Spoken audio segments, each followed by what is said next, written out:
get tired of being so confused. You feel like you're more fucked up than the lies on the evening news. Well, just step right in. We can talk about it all as friends. And if you want, we can hug and kiss and make up for the party ends. Agree or disagree, just don't unfriend me. 'Cause I'm everything you want, damn sure what you need. I won't tell no lies, back up all the facts with truth. And if you can't get down with that, you must be somebody's dog.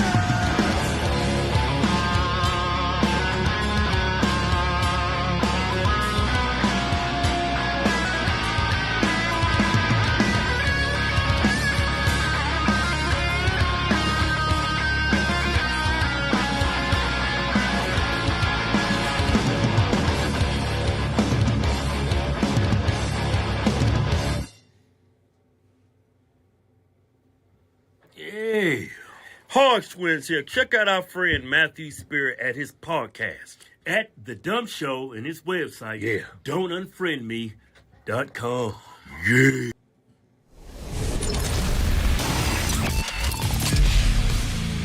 Good morning, Don't Unfriend Me Nation. What are we doing? You know, you can find us on Rumble. I mean, that's one place you could go. You can also go to Spreely TV, which will be, that's all. I mean, it's going to take a couple weeks, but we're kind of getting everything put together.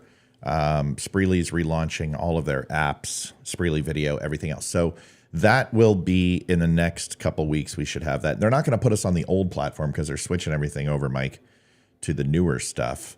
But it's going to be pretty cool. I mean, we were on our first live show last night. Got a few people going over there to sign up. So if you haven't been over there, go to Spreely TV. You can search on Android right now, and it's going to be, it's on Fire Stick, it's on Roku, Apple TV, and then it's coming to the App Store for your iPhone.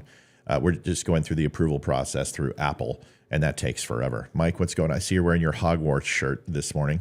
Listen, Yeah. we all know that we are closet nerds. Yes. I'm less of a closet nerd, but I just got to rep the more important things in life. Why are you less of a closet nerd? Because you're just coming full out closet nerd, or is it that you think I'm not a high level nerd as well? Oh no, you're definitely a high level nerd. You Thanks. just do the beeps and squeaks. I don't think so. So you're saying I'm more of a sci-fi nerd and you're more a fantasy nerd? Is that it? Listen, this isn't fantasy. This is real life. I just never got my letter. That's how this works. Okay, so you basically didn't get your Hogwarts letter. But which class do you think you would fall under? You mean the house? Not the Well, class? no. Which class? Like, which class of wizard would you be? I see. This, you're obviously not a nerd.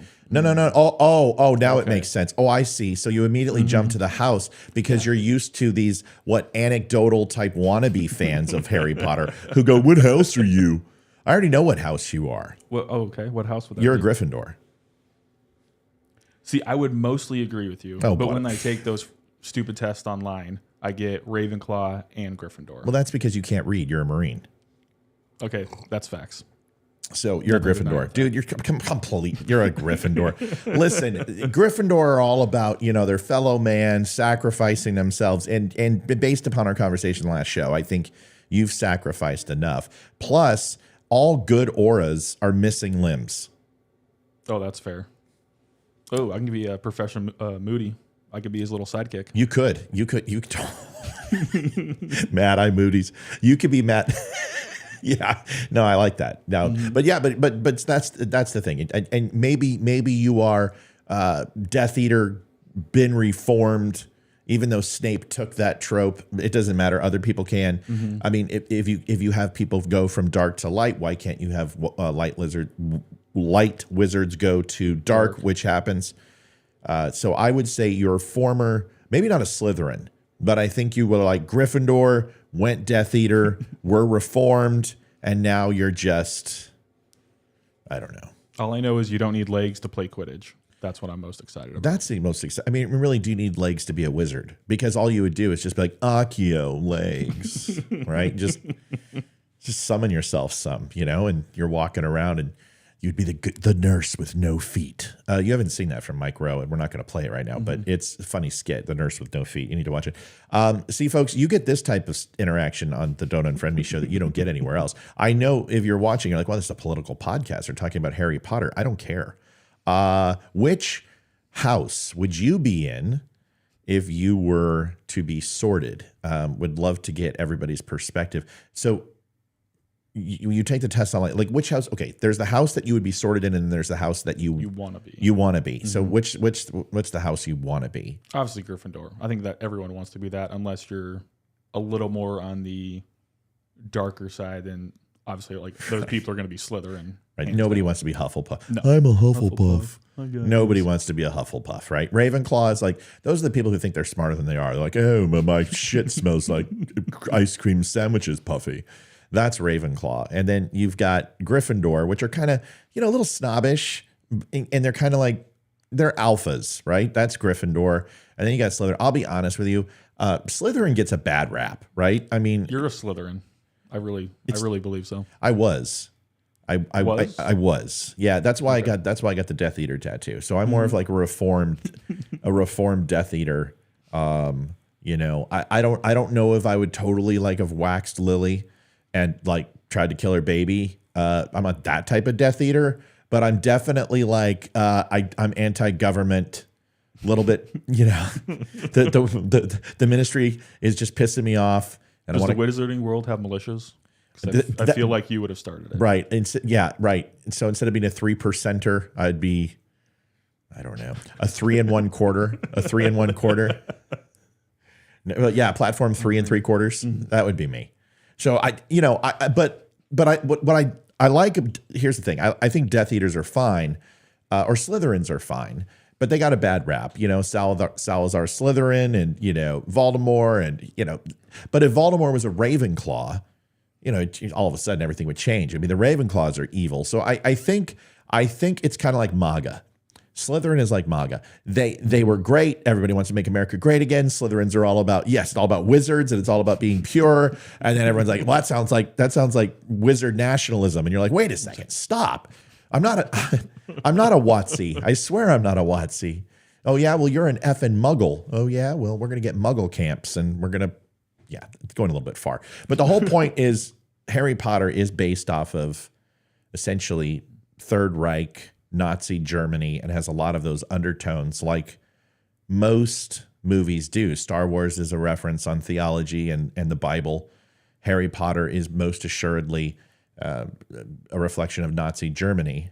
So, all right. So here's the real question to see if you and I can be friends before we move on to politics and the real world stuff. Okay. Who is the biggest villain in Harry Potter? The biggest villain? Yeah. Who's the number one villain in Harry Potter? Who's the most evil person in Harry Potter? So I'm going to say it's going to be split between two people. Oh my God. You're either I'm about to fall in love with you or I'm about to hate your face. So Bellatrix Lestrange. Oh my God. And Voldemort. Yeah, I disagree. I completely disagree. Okay. Who do you have? Dumbledore is the most evil person. Why, okay. Have you read the books? That? I am on book 5. Okay. So when you're done, I'll talk to you. But after you get through book 6, let me know how you feel. Dumbledore is the most evil person in Harry Potter. Okay. He raised Harry to slaughter. He sacrificed Harry's life. He knew the entire time that Harry was going to die, that Harry had to carry this crux. He used Severus. Crux and Horcrux? Yeah, right. No pun intended. Do I have a rim shot? But Dumbledore did things for power. And if you look at the most essential parts of just the movie, you don't even know the book. You look at the Sorcerer's Stone, which gave the ability to go ahead and communicate with the dead. Mm-hmm. You had the cloak, which was like a Holocaust cloak in Princess Bride, but ultimately was the invisibility cloak, which was a part of the Deathly Hallows. Yep. And then you had the Elder Wand, which was also the most powerful wizard in the world. Well, they talked about how all the wizards went ahead and went to their demise, and death found them based upon each of the brothers and manipulated and got their souls. Mm-hmm. Dumbledore avoided death for how many hundreds of years and had all 3 devices. he had the cloak, he had the Elder Wand, and he had the Sorcerer's Stone and locked in Hogwarts. That shows that Dumbledore can avoid death. And only a Death Eater or a Dark Wizard would be able to go ahead and achieve those type of things. If you also look at some of the magic that he uses, it is not light magic. It is dark magic, summoning giant spells that are just abnormally large and not part of the normal wizarding community. But how many of the Aurors or Dark Wizard catchers would have to know and understand that? Yeah, but none of them could summon the things that he was summoning spells, essentially, whether it was Voldemort summoning a giant fire serpent or taking millions of shards of glass. Well, he was able to go ahead and create, shredders and create powerful forces of water. Dumbledore could do things that a normal wizard couldn't. And the only person who could counteract Voldemort was Dumbledore. And it was the only person Voldemort was scared of as well. So how did he gain that much strength? How did he gain that much power? There was no other wizard on the planet that could eclipse Voldemort or Dumbledore's power, and how did they achieve it? And if you assume that Voldemort achieved it by dark means, which he did by splitting his soul multiple times, how did Dumbledore achieve his power? That's what you're going to find out in 6 and 7, and what you're going to find out is you're not going to like what you read. That's fair, but with this entire conversation, all I know is your nerd meter is peaking right now. Resurrection Stone. I called it the Sorcerer's Stone. The Sorcerer's Stone? Not the Philosopher's Stone, which was English book 1 in England, because the English have to do everything different. But not right. The Resurrection Stone. But either way, you have Dumbledore, who wielded all 3 of the Deathly Hallows. In the end, you're going to have to realize that Dumbledore was death. He was death? Yeah. How did he get all the Deathly Hallows? Well, because you're saying that he was the one that actually went and collected them from the 3 brothers. Yeah, because he was death. Yeah, because Dumbledore's slake for lust and power. So the tale was death, but truly, more than likely, Dumbledore.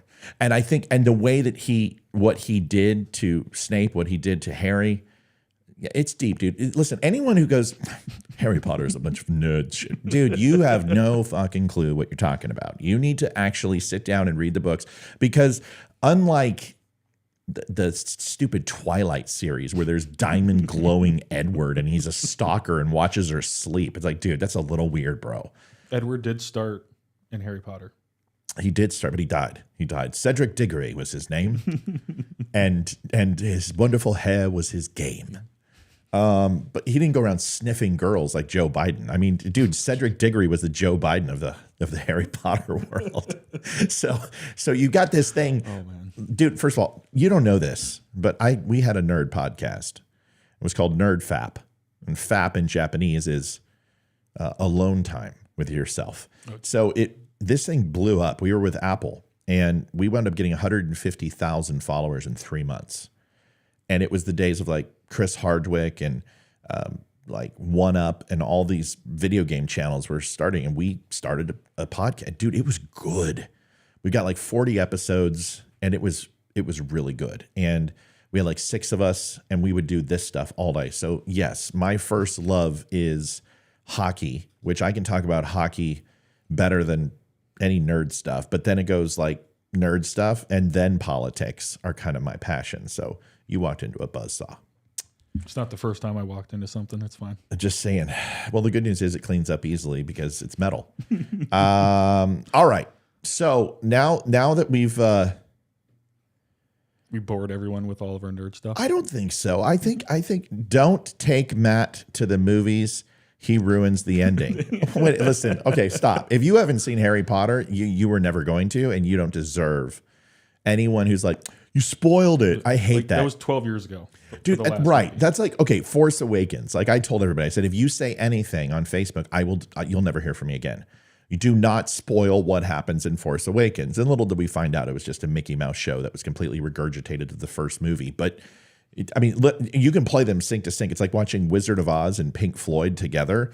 They sync up just beautifully. But the thing that I have a problem with is when people go to the movies like, oh my God, I want to share this so bad with you. And you're like, don't do it. And of course you can't stop reading. and you're like, oh, great, he dies in the end. And you're like, this sucks. That's different than 12 years, and millions upon millions of books and posts all over social media. If you were waiting not to be spoiled, you didn't put much effort into it. Fair enough. Yeah, that's fair. Let's just do one more thing. Harry Potter in a rank of which was the best series ever, over 3 movies. Is it Lord of the Rings? Is it Star Wars? Is it the Star Treks? Is it Harry Potter hands down? Is there anything that competes with the Potters? For my generation, no, it's the Potters. If you go closer to your generation, I think that's like the Star Wars. Easy, dude, easy. Listen. God, dude, it's not like, what is it, 16 years apart? Yeah, that's a whole kid. Yeah, I'm getting old. So, okay, your generation, Harry Potter is yeah, I think that's fair. What have you put in all generations? Ooh. See, I'm still going to be biased to be Harry Potter, but there's probably, and I'm just not going to remember them, but there's probably other ones out there that would be the great debate that would probably never get solved. Where are you with the Lord of the Rings? I mean, it was fine, but I'm not a huge fan. I'm not either.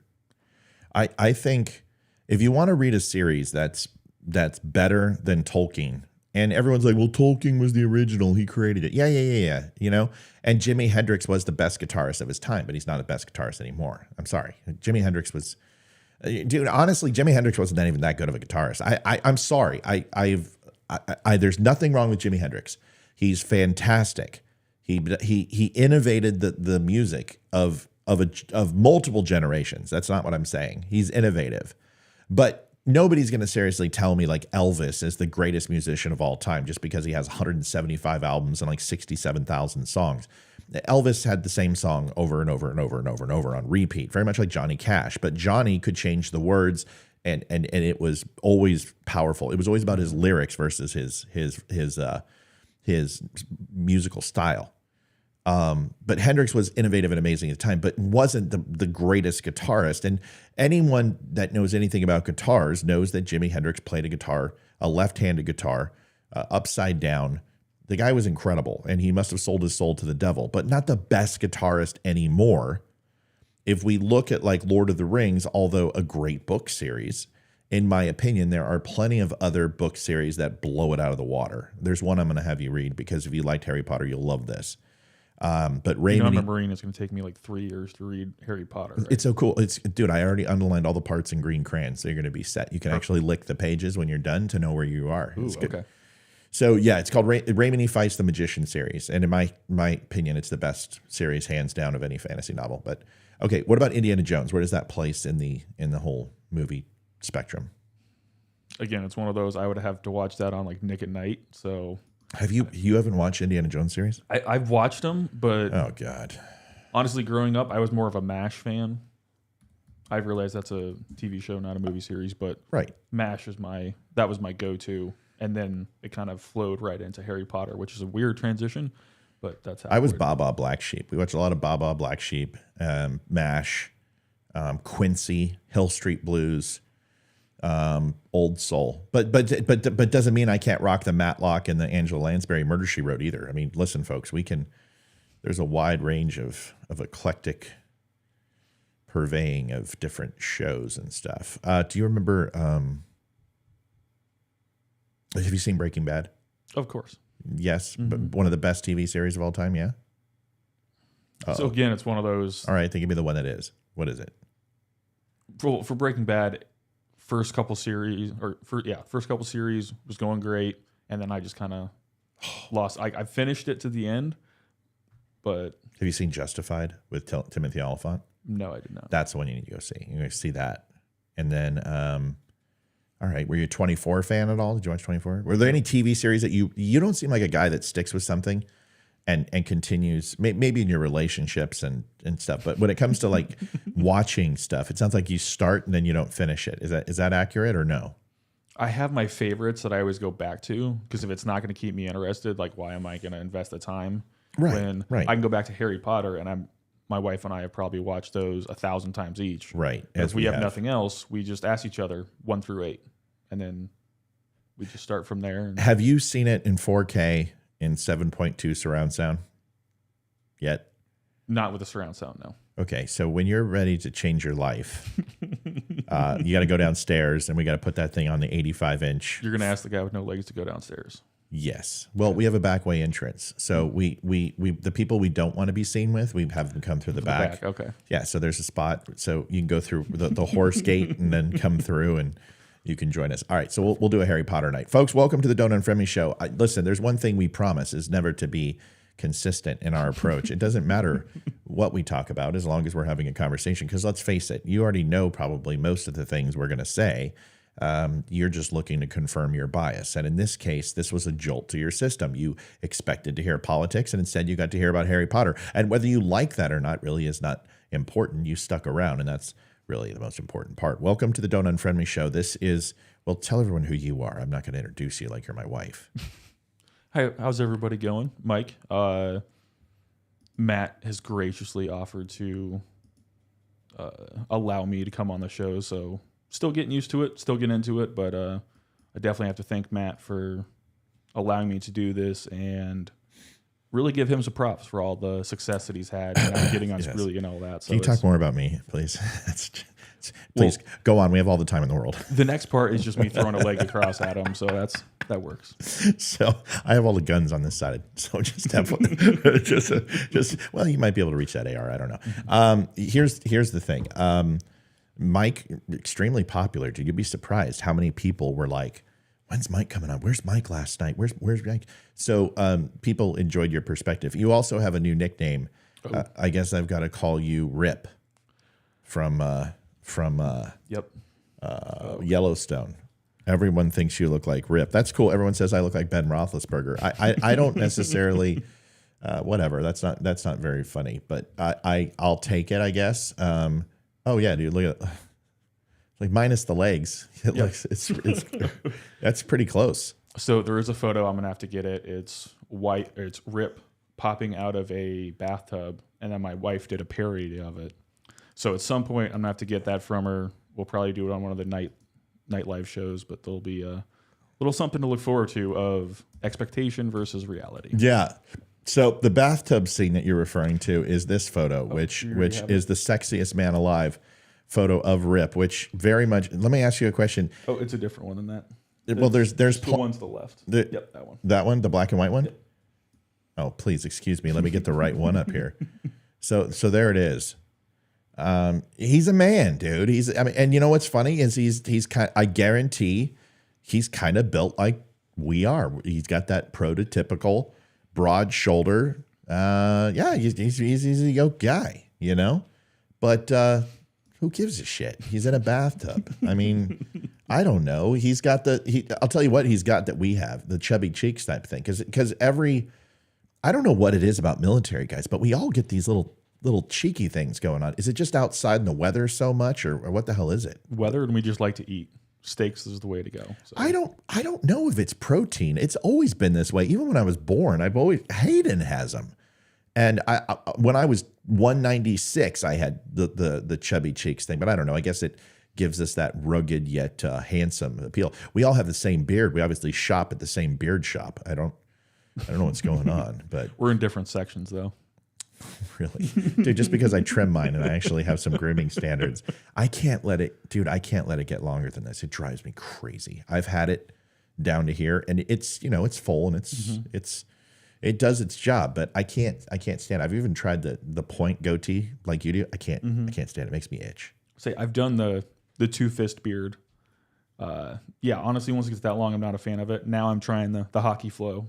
So we'll see how that works out. Yeah, if you're trying to measure penis when it comes to our beards, I have no problem playing that game with you. Don't give me that crap.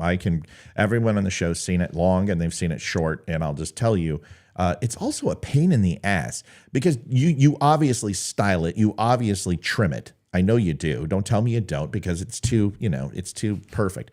So when you put on a hoodie or you put on a t-shirt, man, it's a pain in the ass. Either you got to stretch the neck of your t-shirt, or when you come out, it literally boom. So I don't know. I don't need to add any. My head's big enough. I don't need to make it any bigger. You wanted to talk about some stuff. We obviously dove into, by the way, folks, if you want to call in, you can call in now. We have the regular link, but let's not put that over your head. Let's put that down here. You can call in at 804-212-2208. You can dial into the show. You do not have to show yourself on video. If you want to, you can. That's fine. You can just say, hey, Matt, put me on video. But if you want to talk to us about Harry Potter, beards, or if we're all going to die in a nuclear blast in the next few months, we're here for you, and we will definitely answer your question. Real quick. Holidays. Are you a Christmas person? Are you a Thanksgiving person? Halloween person? Which or is there another holiday that I'm missing? I think Christmas is number one, and then Thanksgiving. I'm not a huge Halloween person. My wife is a very big Halloween person, so we will have random spiders that we haven't put up every time we go in the shed. So if you forget they're in there, like I do all the time, oh my gosh, you crap you yourself. Might hear some squeals. Do you dress up? Do you dress up every year? Not every year, but we have a few years. 1 year, it was this shark that was eating me. So I figured that worked out pretty well. Wow. Obviously, from the legs up, the legs I would up, have. yes. So when you go as your favorite Harry Potter character, do you go as Dobby? I have not done that, but that is you that should is be well Dobby, played. dude. Giant ears. Mm-hmm. Right. Master's giving me a sock. Master's giving me a leg. You should do it, dude. You should be Dobby. Okay. You could get a little dagger and put it in your back. Message for you, sir. All right. Dobby's dying was sad. But everybody died. Let's face it. She went on a killing spree. Mm-hmm. I'm just kidding. I can't tell you the ending, by the way. All right. So we've done our Harry Potter. Let's get into this. We've got too much to do. Let's talk a little bit about videos. There was a video that went through, and then I know Mike brought a topic here, wants to talk about Israel, wants to talk about the hostage release, and kind of what are the ramifications of that and what it all means in the scheme of things. The first thing we're going to show is KJP. She should have a theme song. I think everyone should have a theme song when they walk into their job. Hers is Oops, I Did It Again by Britney Spears. What would your theme song be? For her, it would be Shit Show. But. Shit Show. Mine is Hot Tangled Mess. Not just her hair. What would your theme song be? What's your walk-in music if you had some? I've got a song for you if you don't know what it is. But probably Riding Dirty, because walking places is... I was thinking Legs by ZZ Top would be good. Okay, that's a good one. So I guess we're just going to just completely shed any inhibition we had towards making fun of your condition. That's what we call it. What do we call it? Is it a condition? I don't know what it is. It's just stasis. It's lack of whatever. Mine it is what it is. Yeah, mine. I have mine, but we're not going to tell you what it would be. All right, so let's go ahead and watch this video and listen to KJP. Hold on, lady, zip it. All right, hold on a second. I gotta You're switch. pressing the buttons over here. Yeah, I just got to switch the audio. Switch the audio. All right, let's make sure this goes through. The president has sought to do and Okay, everyone can hear that. Good. Let me get it on here and start this over. All right. Let's see. Video. Bam. See if it worked. Boom. Damn. Here we go. It's almost like talent. Here we go. Here we go. Level of concern right now about the potential rise of anti-Semitism in light of everything that's going on in Israel? so a couple of things. We have not seen any credible threats. I know there's been always questions about credible threats, and so just want to make sure that that's out there. But look, Muslim and those perceived to be Muslim have endured a disproportionate number of hate-fueled attacks.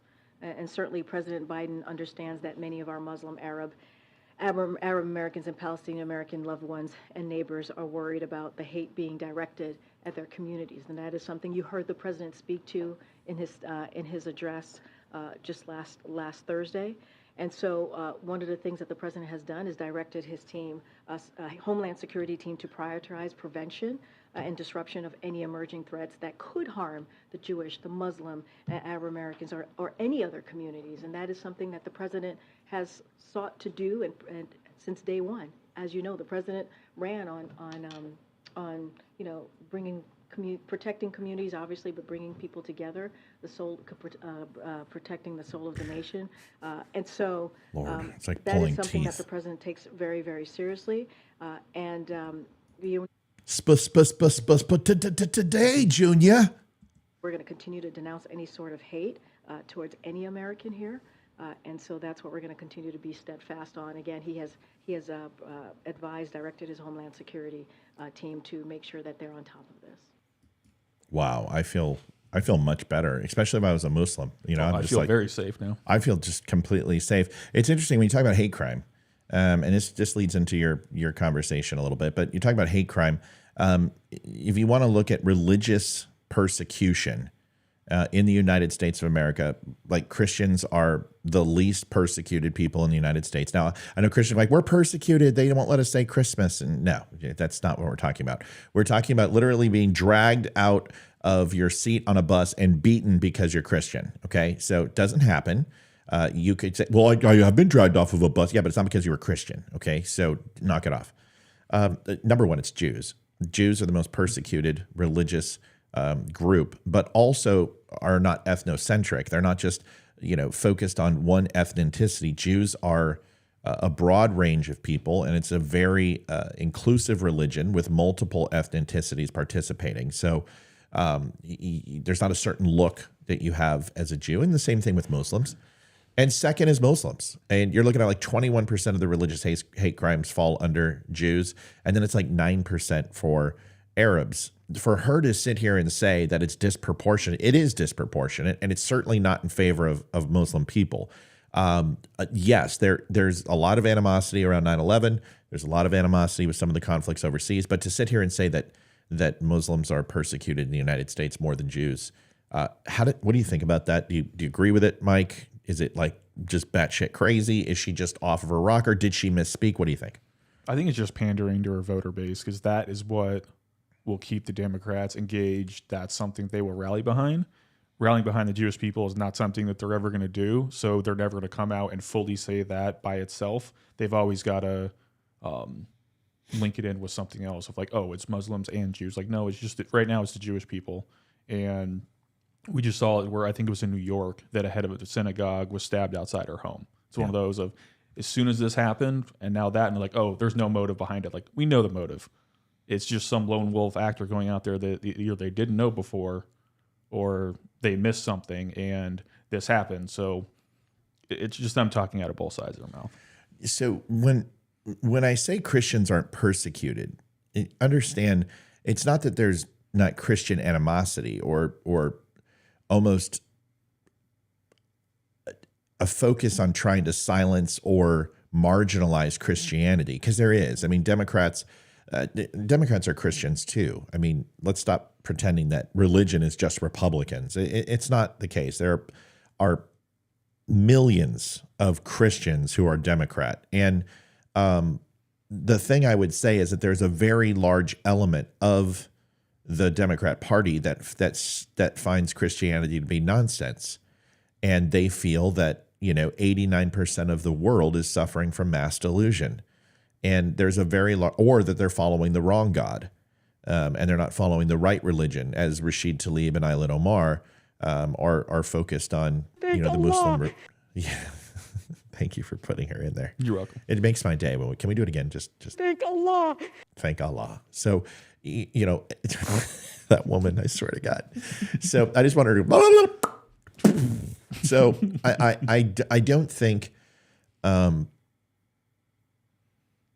Anti-religion is a growing concern. And if you take a look at Christianity or you take a look at organized religion in the United States, is that this is the first time ever that Christianity is on the downward turn, where they're seeing Christians down to like 71 to 76%, that they're anticipating over the next 30 years that Christianity will become a minority, that Christianity will no longer become the predominant religion in the United States.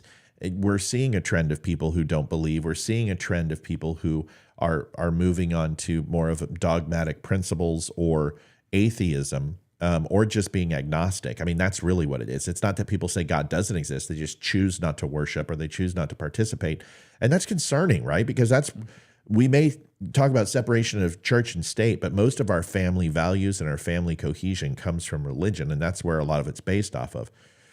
What do you see the disconnect, Mike? Where is it? I mean, I don't know what your beliefs are, but where do we see religion kind of being replaced with this sardonic and the derision that comes around of, well, this is all we've got, and I don't believe in God, and blah, blah, blah, blah. Where do you think this is all coming from, and how does this impact us go forward, especially when we're about to get in a religious war in the Middle East? Mm-hmm.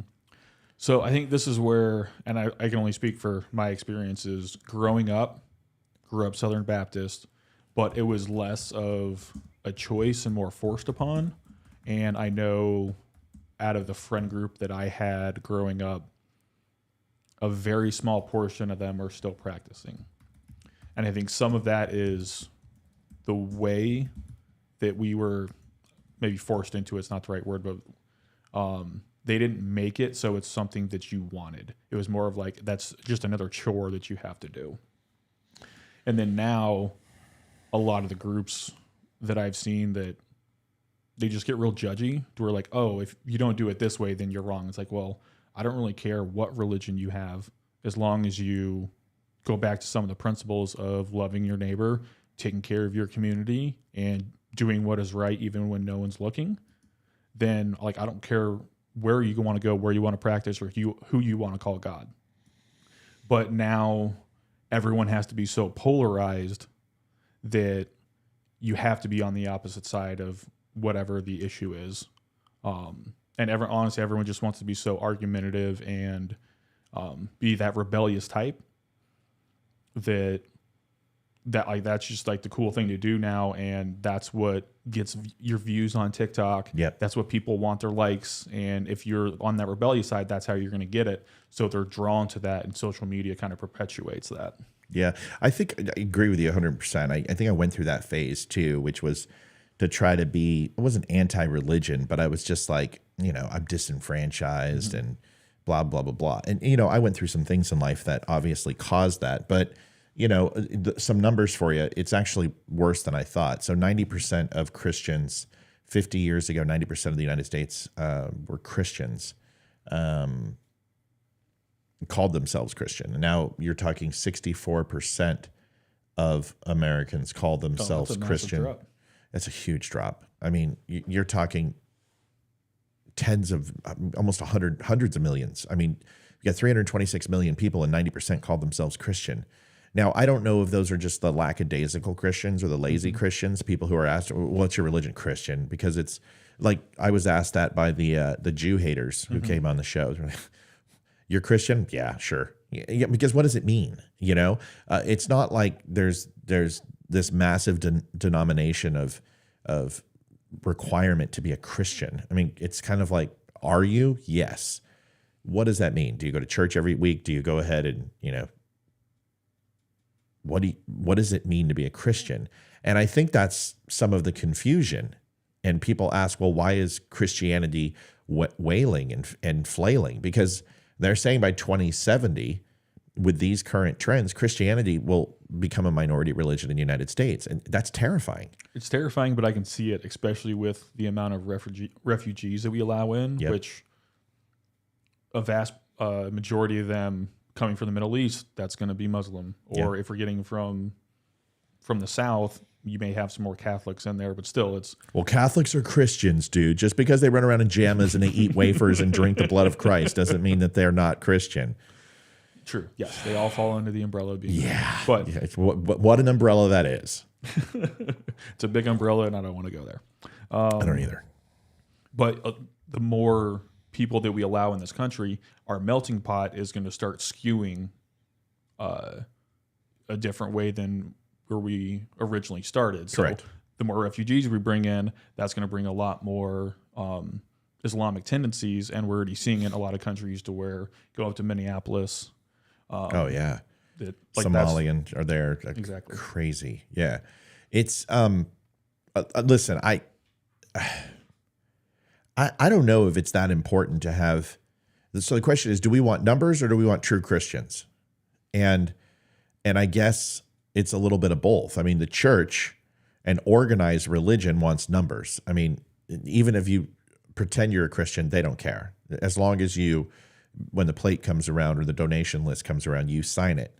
But I think people who believe and are spiritual, they want people who truly understand and practice to the best of their ability the expectations of their Lord. And I think maybe that's dwindling.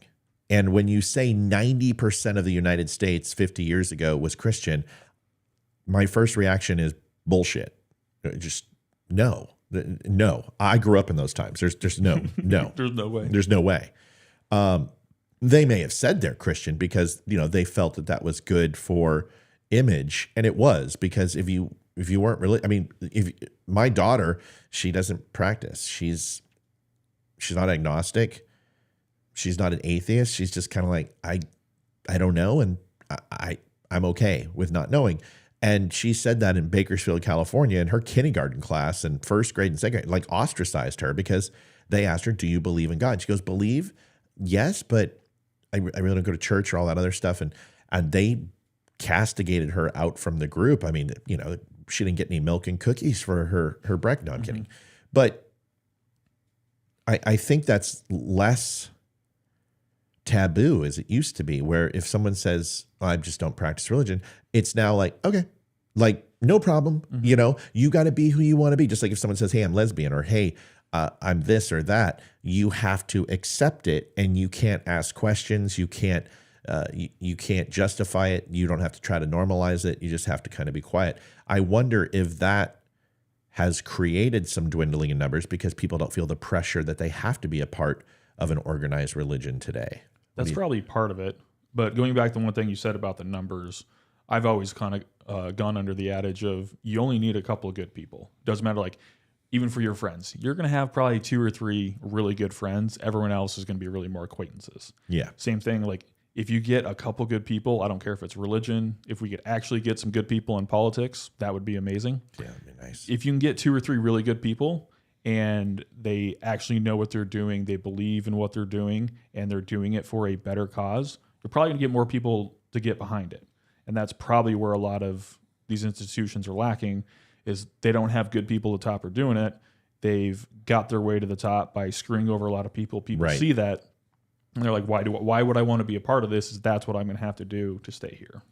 Yeah, I guess it's kind of like the inner city mentality is it's easier to deal drugs and get fast money than it is to go work at McDonald's and make, 100th of that. So being a Christian's hard because it requires you to always put others ahead of yourself at times. And I think we're kind of an egocentric society, and we've kind of become that way, is that we've learned to rely on what's in between our ears versus what's out from the exterior of our 3 centimeters behind our eyes, right? It's not always about us. It's interesting. I also look at our leadership, and are there any Christian leaders today that we truly say, okay, this is a person who I want to emulate? And when we grew up, there's Reverend Graham, there's Pat Robertson, there's Christian leaders all over the place. And then there's some who've, Joel Osteen, I think his name is, in Houston, and then Tammy Faye and Jim Baker. And, you've had these people who've screwed over in the name of God. Isn't he the one that has all the jets, the private jets that he flies around everywhere? Osteen? Yeah.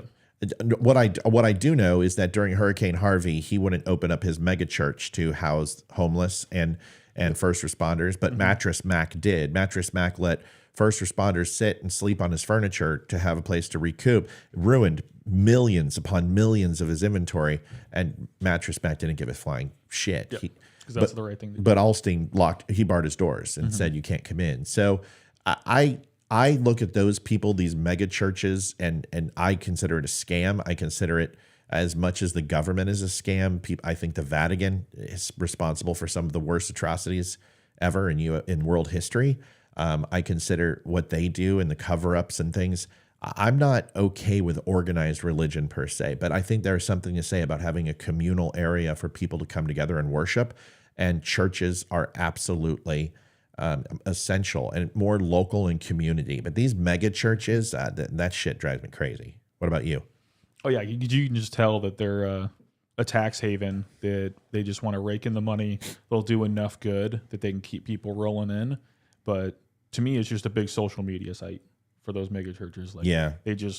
they want that power. Instead of using it for good, which they could have, they're using it to build up their own self-worth, Right. their own, basically upping their own class so they can do all these luxurious things instead of doing what the church was originally founded or originally brought her out for, is helping thy neighbor, loving thy neighbor, and doing things to build the community. So yeah, I think now, but watch this, and I'm going to predict something here. So mock me. That's actually a soundbite Olivia has. Mock me. So they one of the increases was around the Gulf War and OIF and OEF.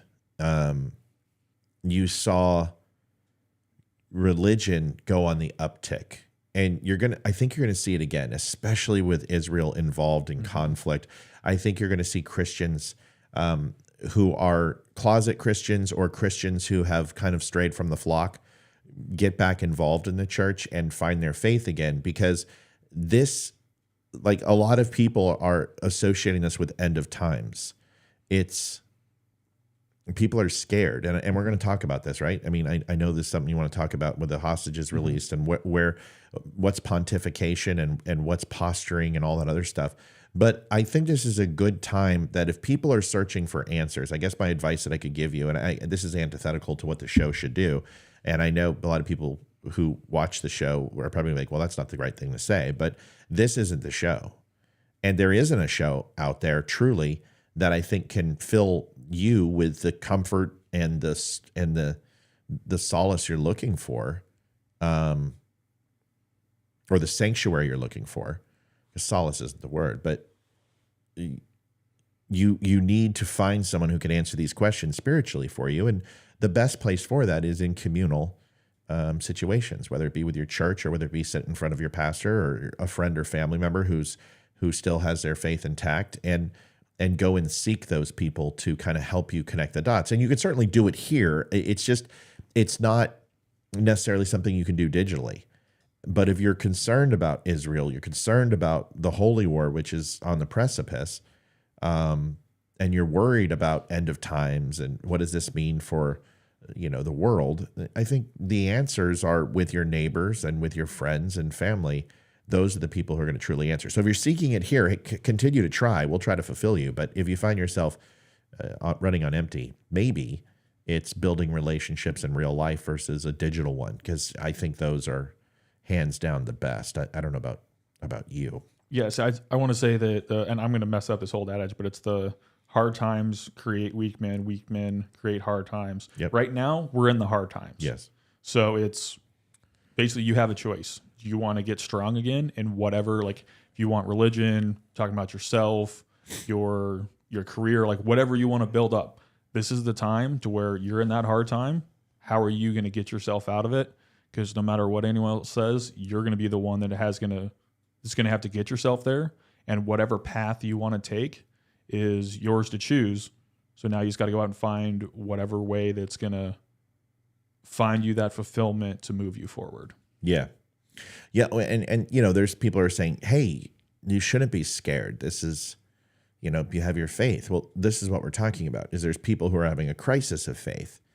And they are scared because they don't have that inner peace that they believe this is all preordained and we're all going to go to a better place. I'll be honest with you. My faith is in my family. My faith is that I don't have all the answers, and I do believe there's a God. What that looks like. Is that solved by a book? Is it solved by religion? Is it solved by my personal relationship? I can't answer that question because I don't know. And it's not that I haven't read multiple religions and multiple books to try to find the answer, but my situation is a little more complicated. My crisis of faith isn't one of personal vindication or some sort of preconceived notion about what God is or isn't.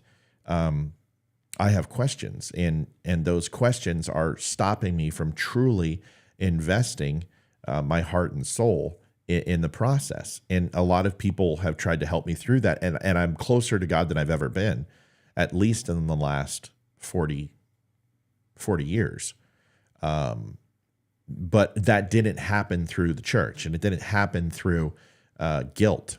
And it certainly happened with me having relationships with people and getting that coaching to people who've kind of been there before. It's very similar to people coming back from overseas with PTS or something else. Is the people who've been through it before are the best people to help others. And with religion, I feel it's the same. So when people say you shouldn't be scared, I disagree, because I think that fear has always been a part of a relationship with God.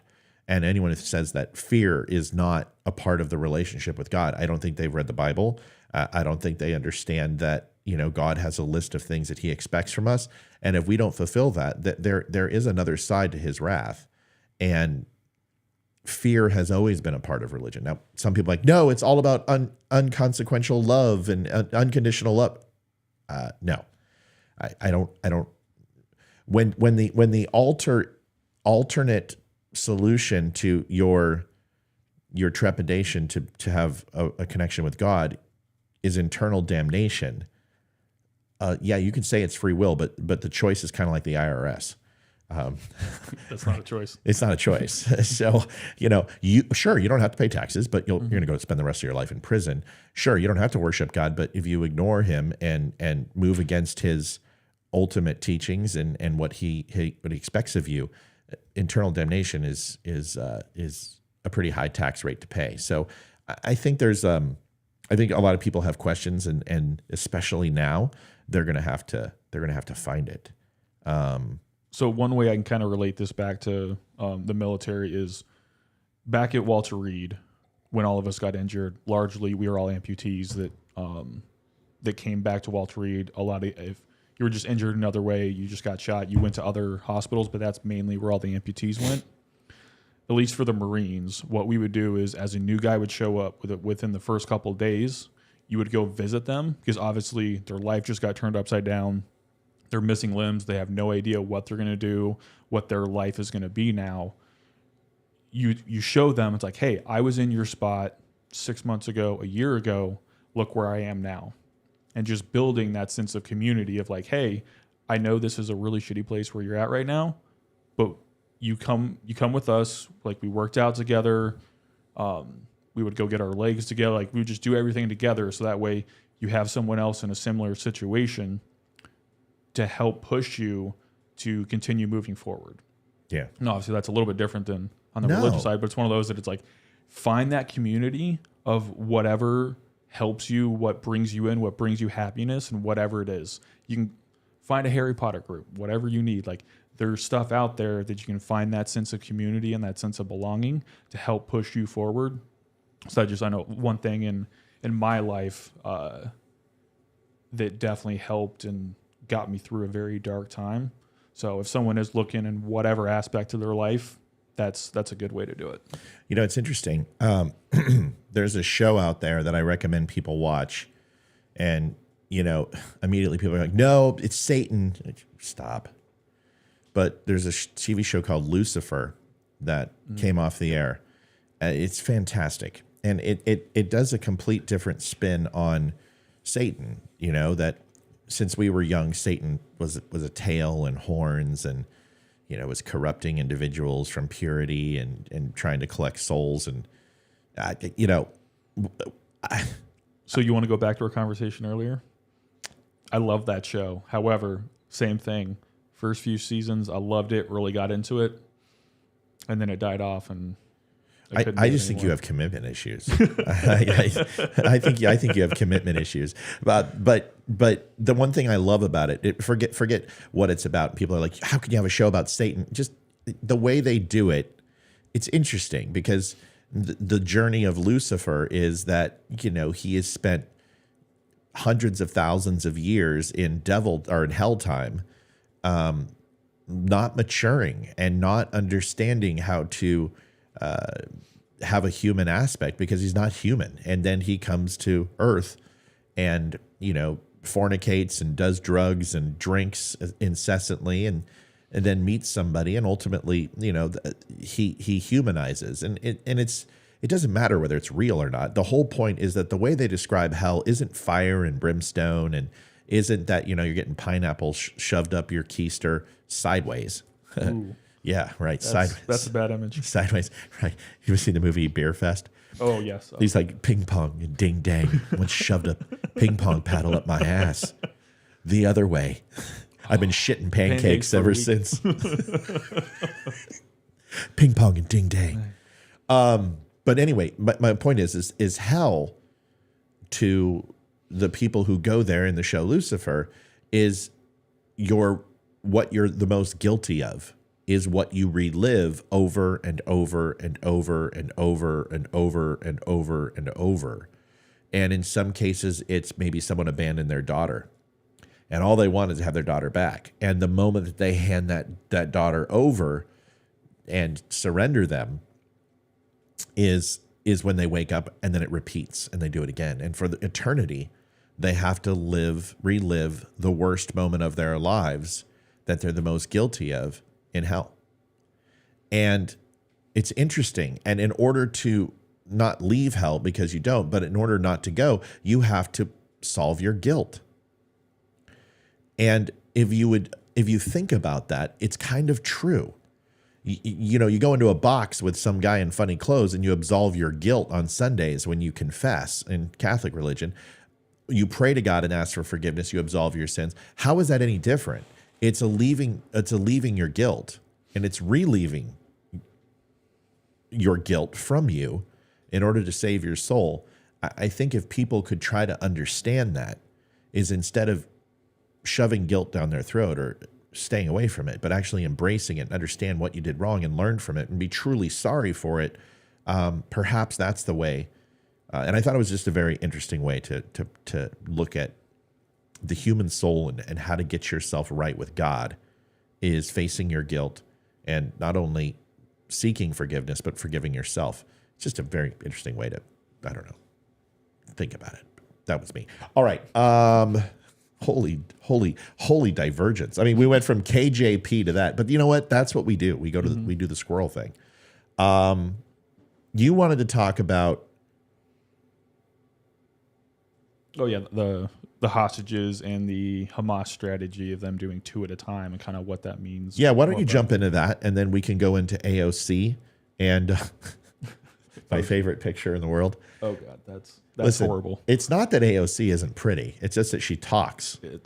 It kills it every time. It's like Britney Spears. Like when Britney Spears would come on, she'd be like, "Baby, hit me one more." You just put it on mute and you just watch it and enjoy it. And you're just like, "Damn, what a great video!" And then somebody hits the channel and you're like, "Oh, dude, you just ruined it." All right, go ahead. Talk about your topic. Okay, so basically what I want to get into is the Hamas strategy of releasing 2 at a time and kind of more broadly what that means, but just a little bit better understanding of it. So from the Hamas perspective of this, and again, some of this is going to be some conjecture on my part of why they're giving 2 at a time. Obviously, that buys them a lot of time. Personally, that it's more of they're fortifying their defenses. They're continuing to spread out the rest of the hostages, so that way it makes it even harder for the Israelis going in to actually find them. And part of it is probably a lot of pressure from the other Muslim countries around them to change the narrative, but also attempt to show goodwill, air quotes, so that way hopefully the U.S. or the other countries that are backing Israel back down on support and don't allow this to actually become a full-scale operation. Obviously, we know that's not going to happen. Israelis are going to go in and they're going to smash Hamas. But this is just a tactic that, and I honestly think that this administration is biting off on it, of like, oh, we got 2 more hostages. Like, let's give this a little more time. Let's let this play out, see how many more we can get. I mean, we're at a point to where the Israelis are ready. They're being stalled by the U.S. and potentially others.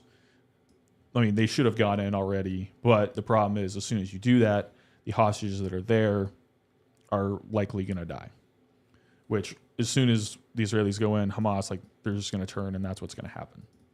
Now, from the U.S. side of it, I think it's a lot more.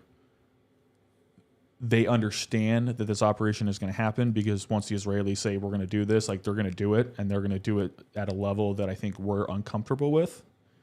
I think that's also largely why they've sent a lot of the advisors in to assist the Israelis, which for me, like, I'm kind of conflicted on that because normally when the U.S. sends in advisors, that means we want to know exactly what's happening. We want to influence it. But then if something goes wrong, we're hands off, like, oh, well, no, we didn't actually, we weren't involved in it. We were just advising, so it's not on us. Right. That we get real, and I always kind of go back to this, we get real judgy of, well, this is how we would do it. I'm like, great. The U.S. isn't involved in it. This is, yes, it was our people, but like the Israelis have to protect themselves, and they're the only ones that ever been into Gaza. Our experience in Iraq and Afghanistan only loosely correlates to what they're going to go through in Gaza. It's going to be in Iraq mixed with some Vietnam tunnels that are much more sophisticated, much more built in, and a lot better defenses. So from the U.S. side of it, I still think that they don't want this counterattack to happen for the Israelis to go in and wipe out Hamas. But then it's also allowing enough support to happen to give them more supplies and everything they need. But it's just a big jumble of the longer they wait, the harder it's going to be for the Israelis. But now the Hamas is so dug in that the casualty count, that obviously I think the Israelis understand that, but on the world stage, they're not going to be able to handle that. And obviously the civilians in Gaza, that death toll has continued to rise, and there's going to be even more pushback from on the world stage of Israeli to stop this attack that they're going to have to do. So I just think we're at a point that we're at a lose-lose. Yeah. Israeli has to go in because they have to protect their people. They should have done it already. The U.S. should have done a lot more to, one, help prevent this, but now that it has happened, to actually smash Hamas. And we've dragged this out so long now that the death toll is going to be ridiculous. So we're at a situation that I don't think most people understand how bad it's going to get. And in order to do this properly, how long it's going to take. And obviously the U.S. we got a bad taste in our mouth because of 20 years in Afghanistan. And I forget exactly how long we were in Iraq, but we have built all these long wars that it's going to take, I'm going to guess, north of a year to actually fully root out Hamas. This is not going to be a 1 or 2 day thing. It's going to be a slow, painstaking process that once that starts, then it's exactly like Iraq. The foreign fighters are going to roll in. Hezbollah is going to roll in as well. Iran is going to keep throwing more people in. And it's all these other foreign fighters that want to come in because they want to go after the Israelis. So this is going to turn into something that I don't think anybody wants, but I also don't think we're looking at it at that light. We're all just looking at it like, well, what is the measured response that we could actually get for this to save face rather than do what's actually needed? Yeah. So I was kind of curious on what you thought on that. Well, I think it's an assessment that you have more experience than I do when it comes to being downrange. So my experiences were there were no open conflicts when I was in. In fact, they were all proxy and they were all clandestine, right? I mean, it's not like we didn't do things that were impactful and obviously made change. Climactic change in the way geopolitical situations were around the world. And it's not like we didn't see things either, but it was just on a much smaller scale. It was on a more personal, quiet scale. There was no media attention for a lot of the things, whether it be South American drug ops, whether it be stopping, sleeper cells coming in from North Korea into South Korea, any of these type of things, whether it's, ghosting silkworm sites or whatever, or putting in tomahawks in certain areas in a strategic sense, it's not the same thing as being downrange. And even though there were altercations with live fire, and it's not to the constant threat of being under bombardment, being under at any moment your life can be snuffed out. Although those feelings were there, it wasn't a 24-hour, 7-day-a-week persistent experience like you went through. So when it comes down to who do I want to listen to, I'm going to defer to you.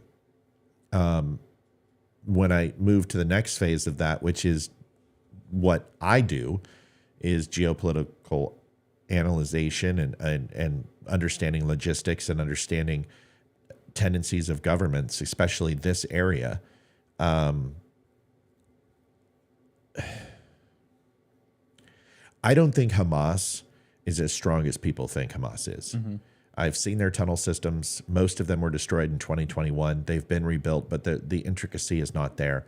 A lot of the older videos that they have of lit, powered tunnels with plaster and reinforced have been destroyed. And it's not that the tunnel networks aren't serious. It's that Israel has been preparing for this contingency for the last 20 years. Mm-hmm. So, well, 17. Israel, if nothing, may have said, we're going to pull out of Gaza and we're going to go ahead and try to have some sort of peace. Israel's always preparing for war, which is in the 6-day war you can look at in 2021, is Israel's retaliations. 3,500 rockets were sent into Israel, and the casualties, I believe, were 0. Israel, this situation caught them by surprise, or they got intelligence that they didn't address because they didn't take it seriously, or whatever. I can't answer. You know, some people think that they knew it was coming and they let it happen. You know what? I don't know, because I can't know that. Is it a possibility? Sure. But what I do know is that Israel has been preparing for this moment, and they know exactly what to do to destroy Hamas. There's a reason why they hit 400 targets this morning. We were talking about this morning. Why don't you share that, since that's something you shared with me, and then I'll finish up with my thoughts. But, you know, talk about their targeting package this morning and over the last 24 hours, what they've done, and it'll help people understand what's coming next. So, and yeah, this is just where this morning that they're reporting that they actually hit 400 sites, which, at least to my knowledge, and I could be wrong, when they've been hitting, we've never had that specific and that large of a number, which to me indicates like them actually crossing the line into Gaza is not far away, because you don't have that large of an uptick without some type of second order effect, which is going to be them actually crossing the line. Yeah. One other thing I will throw into that, which I know the Israelis are the best at what they do. One new tactic of war that I guess has just come out really in the past couple of years is these first-person video drones that has largely been done between the Ukrainians and the Russians. Originally started with the Ukrainians, now the Russians have also mastered it. So, yes, you can prepare for it to go in with, and that's why they're hitting a lot of these buildings, so that way the sniper positions or the ambushes that they would be rolling into, they're now taking that out of the equation. Correct. But, and especially with the Iranians backing up Hamas and Hezbollah, that's where a lot of these one-way drones are coming from. So now you have to deal with swarms. Yeah. And a lot of these the first-person video UAVs are extremely small. So you can zip those around these tunnels, and you have a bunch of these young kids that's all they've done their life is play Xbox. But now you can strap a little 1 or 2 kilo bomb on that thing, and you can run it down a tunnel or run it through the city. And that's something that is extremely hard to defend against. You either need some electromagnetic weapons that can actually... Electronic countermeasures. Yes. That can actually go after the drones. You need those stupid drone nets that are extremely hard. Or you just flat out shoot them out of the sky. Yeah. So now you're having to worry about that while still going through and having all the booby traps and having the other ambushes that they've already set up along with the mines. So it's adding a level of complexity to this that I don't really think, other than the Ukrainians and Russians on a much lower scale of the Iranians, no one's really dealt with it. So this is going to be something else that I hope it doesn't interest, but I have a feeling that is going to be something that they're going to have to deal with that no one's ready for. And honestly, like the U.S. is not ready for that either. Yeah, and it's a really good point. It's something I talked about the other night, and I took it from a different perspective from the offensive, is that they have obviously drones, they have portable electronic robotic full track vehicle type anti-bomb units. They can send in fiber optics. They can send in audio. They can listen and map those tunnels. There's a lot of things that they can do also to make it very difficult. And the big thing that you're going to see is one of the things that we're not considering is that there are bunker busters inside Israel's armaments, and they are a plethora of bunker busters. And even if some of these are, some people are saying some of them are a mile deep. Okay, let's be realistic. Okay, yeah, so that's ridiculous. You're not going to find something that wasn't prefabbed and something that wasn't concrete reinforced. You're not going to get 100 feet or a mile under the earth. That's no. So, but you are going to have, 10 feet, 20 feet, maybe 50 feet, 100 feet underground. And that's completely realistic. And there are munitions that can reach those depths. So understand this. Israel knows where they are. Israel is going to be able to listen in those areas and also use technology. And the one thing is Israel has an abundance of it where the Hamas does not. Now, they do have rudimentary style weapons, exactly like he's talking about. It's very similar to punji sticks in Vietnam or tiger traps or, recurved freaking, bamboo shoots with spikes on them, Rambo style.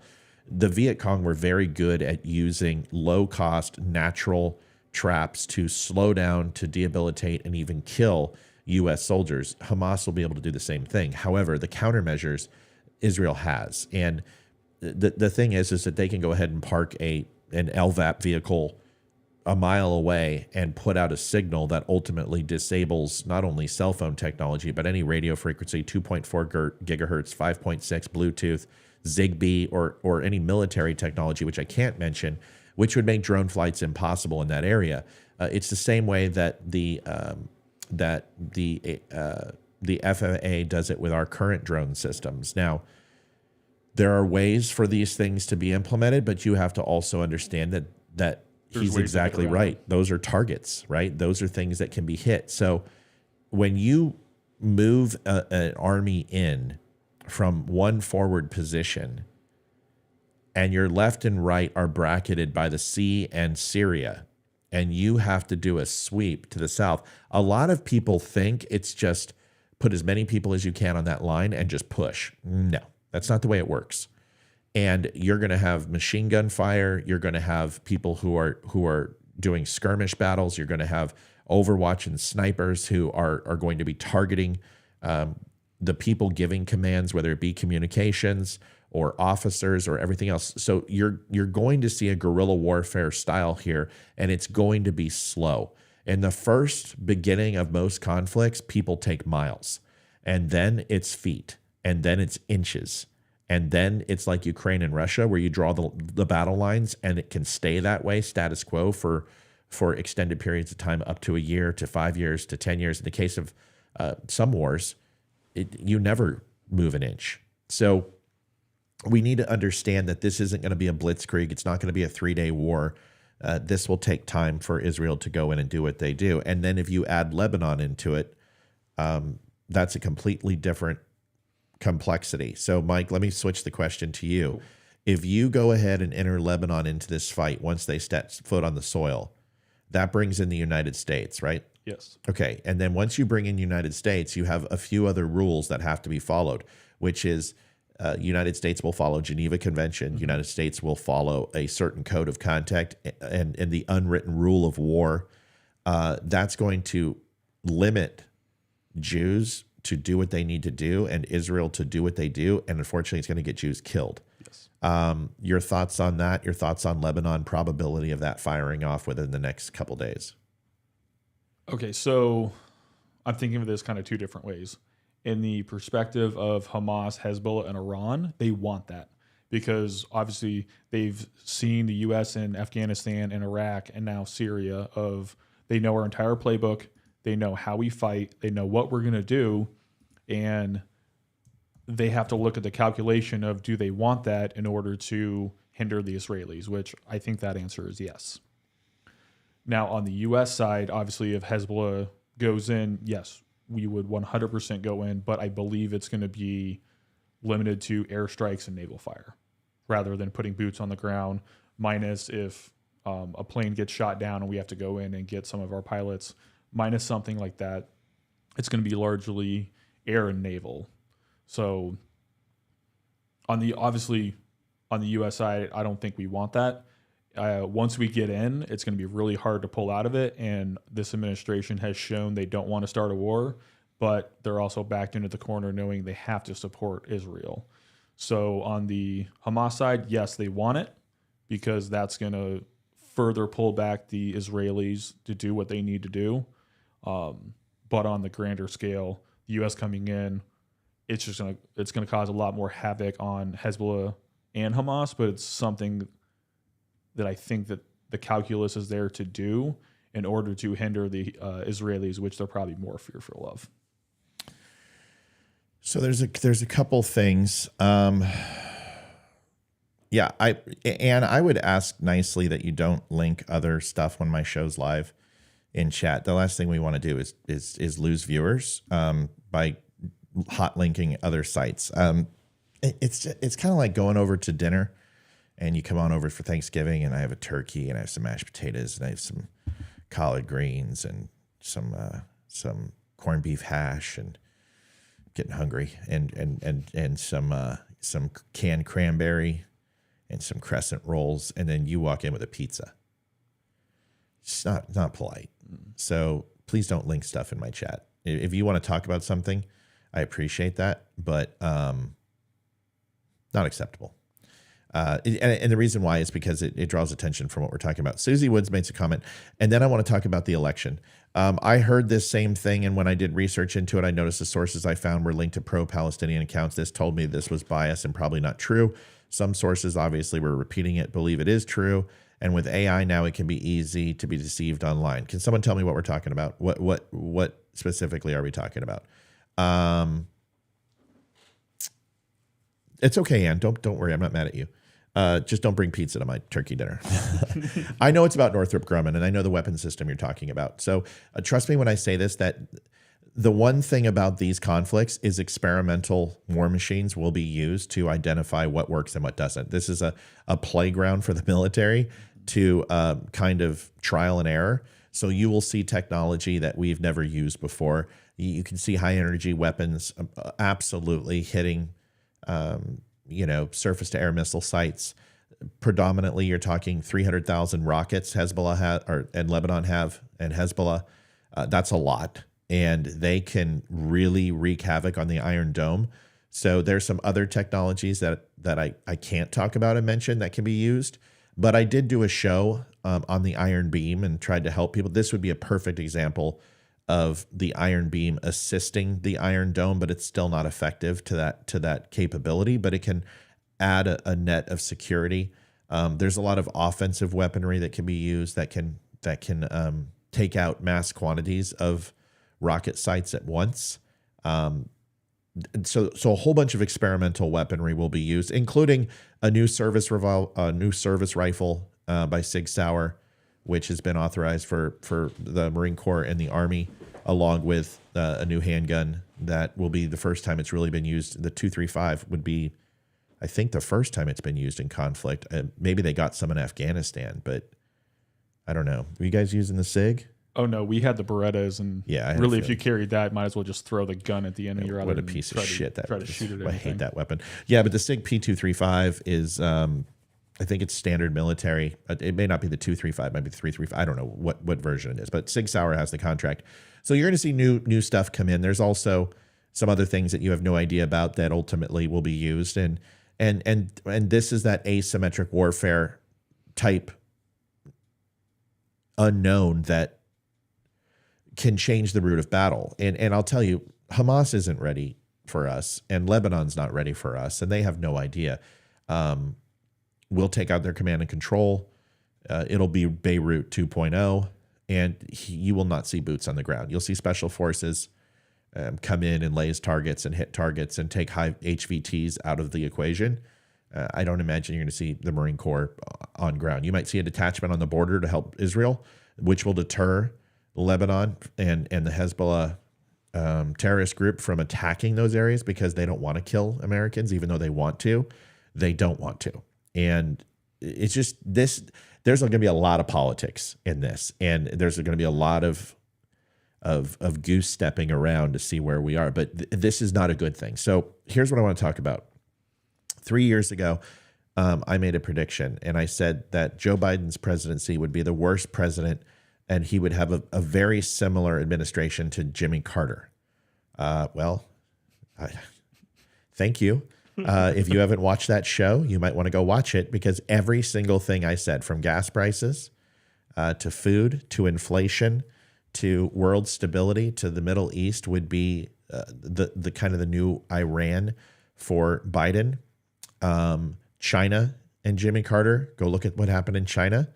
And you can look at the instability with Carter in office and draw the lines of delineation to Biden. And that's what I said 3 years ago, is that it would be a Jimmy Carter presidency, and it would be 10 times worse. And it is. So I also said, with that, his approval numbers will be in the absolute toilet. And they are. And I also said that the only way that he is going to stay in office is one way, and that is to have a war.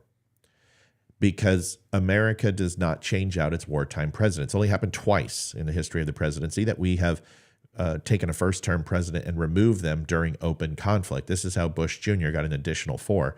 How? Well, we're in an open conflict. Now, I agree with Mike that Biden doesn't want war, because it's also not good. But this, I want people to understand, there's no such thing as a good war. Like, Ukraine did not get America to rally around the president at all. Like, no, you didn't see an uptick in his approval. You're going to see it here, because this is Israel. And there's a lot of Jews here. And the one thing that people love more than hate Jews are Christians who love Jews. And you can't really quite understand why, but Christians adore the Israeli people, and they adore Jewish Americans. And you can go into the Bible and understand that the Jews are the chosen people, and Christians believe this. And although they may not necessarily believe in Christ, and they may not believe in Jesus, and they may not believe in what Christians think, Christians are closely synonymous when it comes to caring about the Jewish people. So this makes this war something more than Ukraine or Iraq. It makes it personal. I think people remember 9/11, and they're tying the association to what happened to Israel to what happened to us in New York. And there's a face of an enemy here.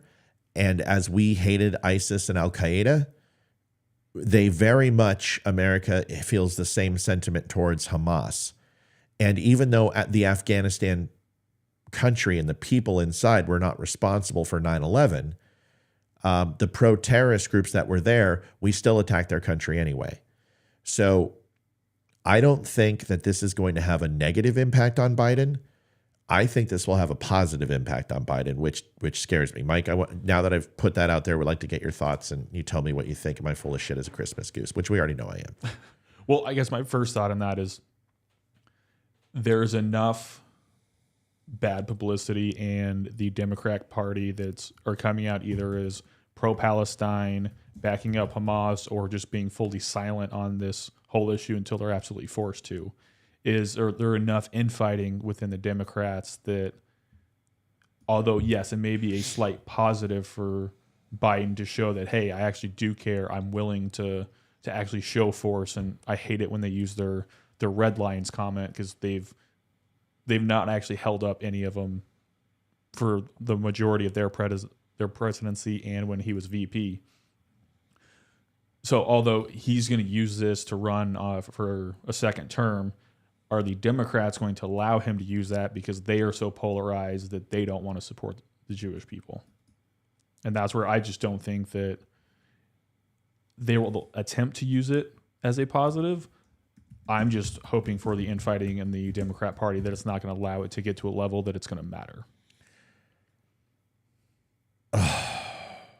Okay.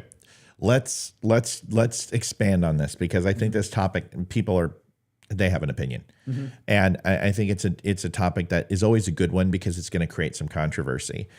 Kay Parker says, hey, disagree. We've had a worldwide pandemic, getting out of Trump messes, a large right lunatic and minions, and he's still getting a lot accomplished. Okay, so, Kate, what we try to do here is to stay out of the pejorative language and the incessant attacks on one's character in order to prop one up. You simply could have said, Biden has achieved a lot. I would love to hear what you think Biden has achieved. I would love to hear that. That would help me understand a lot. So what are some of the things you feel when it comes to this conflict that Biden did to prevent this and why it's not his responsibility? And when you say we had a lunatic in office, please help me understand. Do you have Donald Trump's private psychological records available that I'm not aware of? Do you have a diagnosis? Do you have a PhD? Are you able to identify lunacy, psychosis, narcissism, these psychological issues, or is this just your opinion? It's also surprising, like when people call him a treasonist. He's responsible for treason. Well, there hasn't been any conviction or trial or military tribunals or any other type of processes to establish him to be treasonous. And if you simply believe in your eyes that he is treasonous, that's fine. It's also how you're assessing his lunacy and his stability from a psychological sense.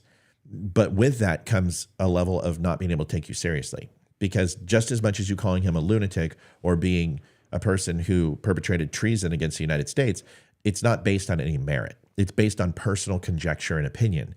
So if you're going to say, hey, and show me false outrage that I'm laying down facts about Joe Biden, but not hitting his character or not making up things, monikers to dignify and de-dignify another human being, then I would ask you to do the same. I would ask you to say, okay, here's what I like about Trump. Here's what I don't like about Trump. Here's what I like about Biden. Here's what I don't like about Biden. There's nothing that I said about Joe Biden that wasn't true. His numbers are in the toilet. He's not popular. His vice president is the least popular vice president in U.S. history. His numbers have not seen an increase when it comes to Israel. The things that people focus on the most, the economy, education, security, he is failing in the top 7 categories. See, I love when people go down this, because I always just go back to, okay, when Trump was in office, regardless if you liked him or not, how was your quality of life? Right. Could you afford gas? Could you afford food? Could you afford to go out and like, hey, we have enough extra money. Let's go on a vacation. Right. Now, that's not the case. It's ridiculous. We're like, hey, maybe we shouldn't go somewhere just because, yeah, gas prices are that high. It's going to hurt the pocketbook a lot more of like, oh, we have to watch what we're eating now just because everything is so much higher that like, just go back to that and tell me you're in a better place now than you were a few years ago. That's a very quality of life. That's a really good point. Real simple, right? And you could go the long way around the barn the way I did, or keep it simple like Mike did. And either way, it's all the same thing. What were the things that made you say I was better yesterday versus than I am today? Or what were the things that have propelled you to say I have a better outlook on the future than I did yesterday? Those are the things. But here's the thing that I will say. Somebody made a comment that said Israel created Hamas. Yeah. And we created Al-Qaeda and ISIS. We created a lot of the pro-Islamic jihad groups in the world. We were in Libya. We were in Iran. We did the English's bidding on Iran, and then we said no more. But if you want to look at the atrocities that took place in Iran, it was Russia and England. And the United States, yes, we installed a government there at the behest of the English. The United States isn't innocent either. We have used these freedom fighters, especially in Afghanistan, to fight the Russians, and we created Russia's Vietnam. Mike can get into this too. You know what? I talk enough. Go ahead, Mike.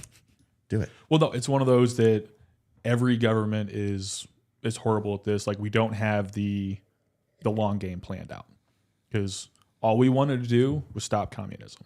So we created these freedom fighters to fight the Russians. Well, guess what? Just like the U.S. and a lot of other countries will do, we'll end up turning our backs on them, and guess what they do? They turn around on us. And it's just a matter of time before they build up enough arms to where the Russians were likely supplying the Taliban at one point to where now they just made a much longer Vietnam for us. So we will go in, have our 3-month view or till whenever the next election cycle is of like, oh, this is what we want to get done. We want to stop communism. We want to get rid of terrorists, but we don't think about what's going to happen in 5 years, 10 years, or 30 years down the road. And that's also the problem when we go into these places and we're like, hey, you need to do democracy. Well, guess what? That's not going to work with a bunch of tribesmen that have had their system set up for millennia to where that's how they run. They're either run by warlords or they'll get their tribes together. And no matter what happened, it could have been 1,000 years ago that a different clansman killed one of their great-great-grandfathers, and they're never gonna play nice just because that's how their society is. But we come in, give them a bunch of arms like, hey, do what we ask you to. We're going to throw money at you. We're going to throw arms or food, whatever they need. And then we're going to turn our back on them. And guess what's going to happen? It's going to turn around and bite us in the ass. And the thing, this, you can take this with the Shias, you can take this with the Sunnis. I mean, this is what happened in Iraq. The Kurds. The Kurds. This is nothing new. You're talking. Listen, let's just be completely transparent. We're not going to bullshit on this show. We got a lot of people on right now, which is great. So we might need to start the show, I would say, almost at 10 o'clock because this seems to be the witching hour. We're going to figure out what time's the best. But what people need to understand is that these people are nothing to us. They're goat herders. That's it. I hate to say it, but to the United States, they are not people who deserve loyalty. And you may not like that, and you may say that's horrible, but that's just the truth. And you can only go off actions. You can when it comes to the Iranians and the Ayatollah, when it comes to the Libyans, you can talk about Iraqis, the Kuwaitis. You can talk about the Kurds, the Shias, the Sunnis. Every single group, whether it be Taliban, Al Qaeda, ISIS, PIJ, the Islamic Brotherhood, Red Brigade. I mean, you can go on throughout history, and you can even go into Southeast Asia and some of the militant groups that came out of there. The United States, I mean, Costa Rica, you can look at the cartel. The United States funded the cartel. CIA funded the cartels in the 60s and the 70s. There are a whole bunch of things that the United States has done to create its own worst enemies. And Israel is no different, because when you are constantly under the threat of political conflicts and political assassinations and coup d'etats and instability in regional conflicts and warfare, you have to have strange bedfellows. And the whole thing about proxy is this, that the enemy of my enemy is my friend is the philosophy in most of these countries. And unfortunately, at some point or another, this is why I've tried to say in the next 10 years, we will have an open conflict with Ukraine, or one of our partners will. In fact, I will put my house on it. Once we pull out of Ukraine, and once they go ahead and they have some sort of peace treaty and they draw the lines of demarcation between what's Russia and what's Ukraine, and whether the Donbass region expands or what happens in the Black Sea, whatever is the final, there will be Ukraine will get in an open conflict with one of our partners or with the United States. We saw this with Syria. You saw this with Bosnia and Herzegovina. You saw this in Croatia. You saw this in Libya. You've seen it in Iraq. Do you think we didn't support Saddam Hussein when he first came into power against the Iranians? We did. I mean, folks, proxies do this always. So, one thing I had for Ukraine is, I hope people are not mistaken that they just have one consolidated army. Really, it's just a bunch of factions. Yeah. The true soldiers that they have are very few. Most of them are just patriotic Ukrainians that wanted to fight the Russians. But within that, a lot of their battalions or company-sized elements are local militias that have been running against the Russians or the Ukrainians for years. So it's not like it's a true army. So all we're doing is the exact same thing, is we're building up surrogate forces that right now just happen to side with Ukrainians. Well, yeah, when that's done and a new pot of money comes in, whether it's Russia, it's like wherever it's coming from, and they side with whoever the new person in charge is, they're going to start attacking whoever they want. And yeah, that's going to be folks in Europe, because I'm sure there's going to be issues with the pipelines, the grain exports, and where the oil is going to be coming from. So you're going to see a new war of this guerrilla type tactics, but then you're going to throw in all these UAVs. Also in Ukraine, they have a lot of, I guess technical specialists isn't the right word, but a lot of hackers that can also do a lot of damage that way.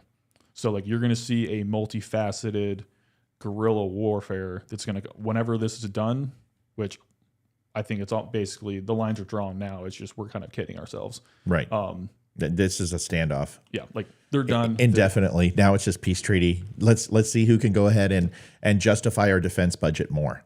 Exactly. And honestly, it's one of those, if you want to get cute with it, you can try to redraw the lines with Donbass and Luhansk, and then try to get back Zaporizhia and Kherson in the south. But largely, if the Russians don't want to give it up, like we're at where and we're those at. people actually, a lot of them embrace Russia, and they are Russian, and there's a civil war in this area for a reason, folks. It's like they're all Soviet at the end of the day, right? They all come from the same cloth, the same block. It's just, who do they actually want in power? Do they want Putin, or do they want Zelensky, who we'll see how he actually ends up? Yeah, if you don't know, like that's another TV show I never saw as his. So yeah, well, I'll tell you what, Zelensky, he very much reminds me, and I'm gonna catch shit for this, but he very much reminds me of Saddam Hussein. And not Hussein once he got the gold statues and the Bentleys and the property, but Saddam Hussein when he came up. He always wore military garb. He always was in need of attention. He was always, yes, Spike, yes, Spike, yes, Spike.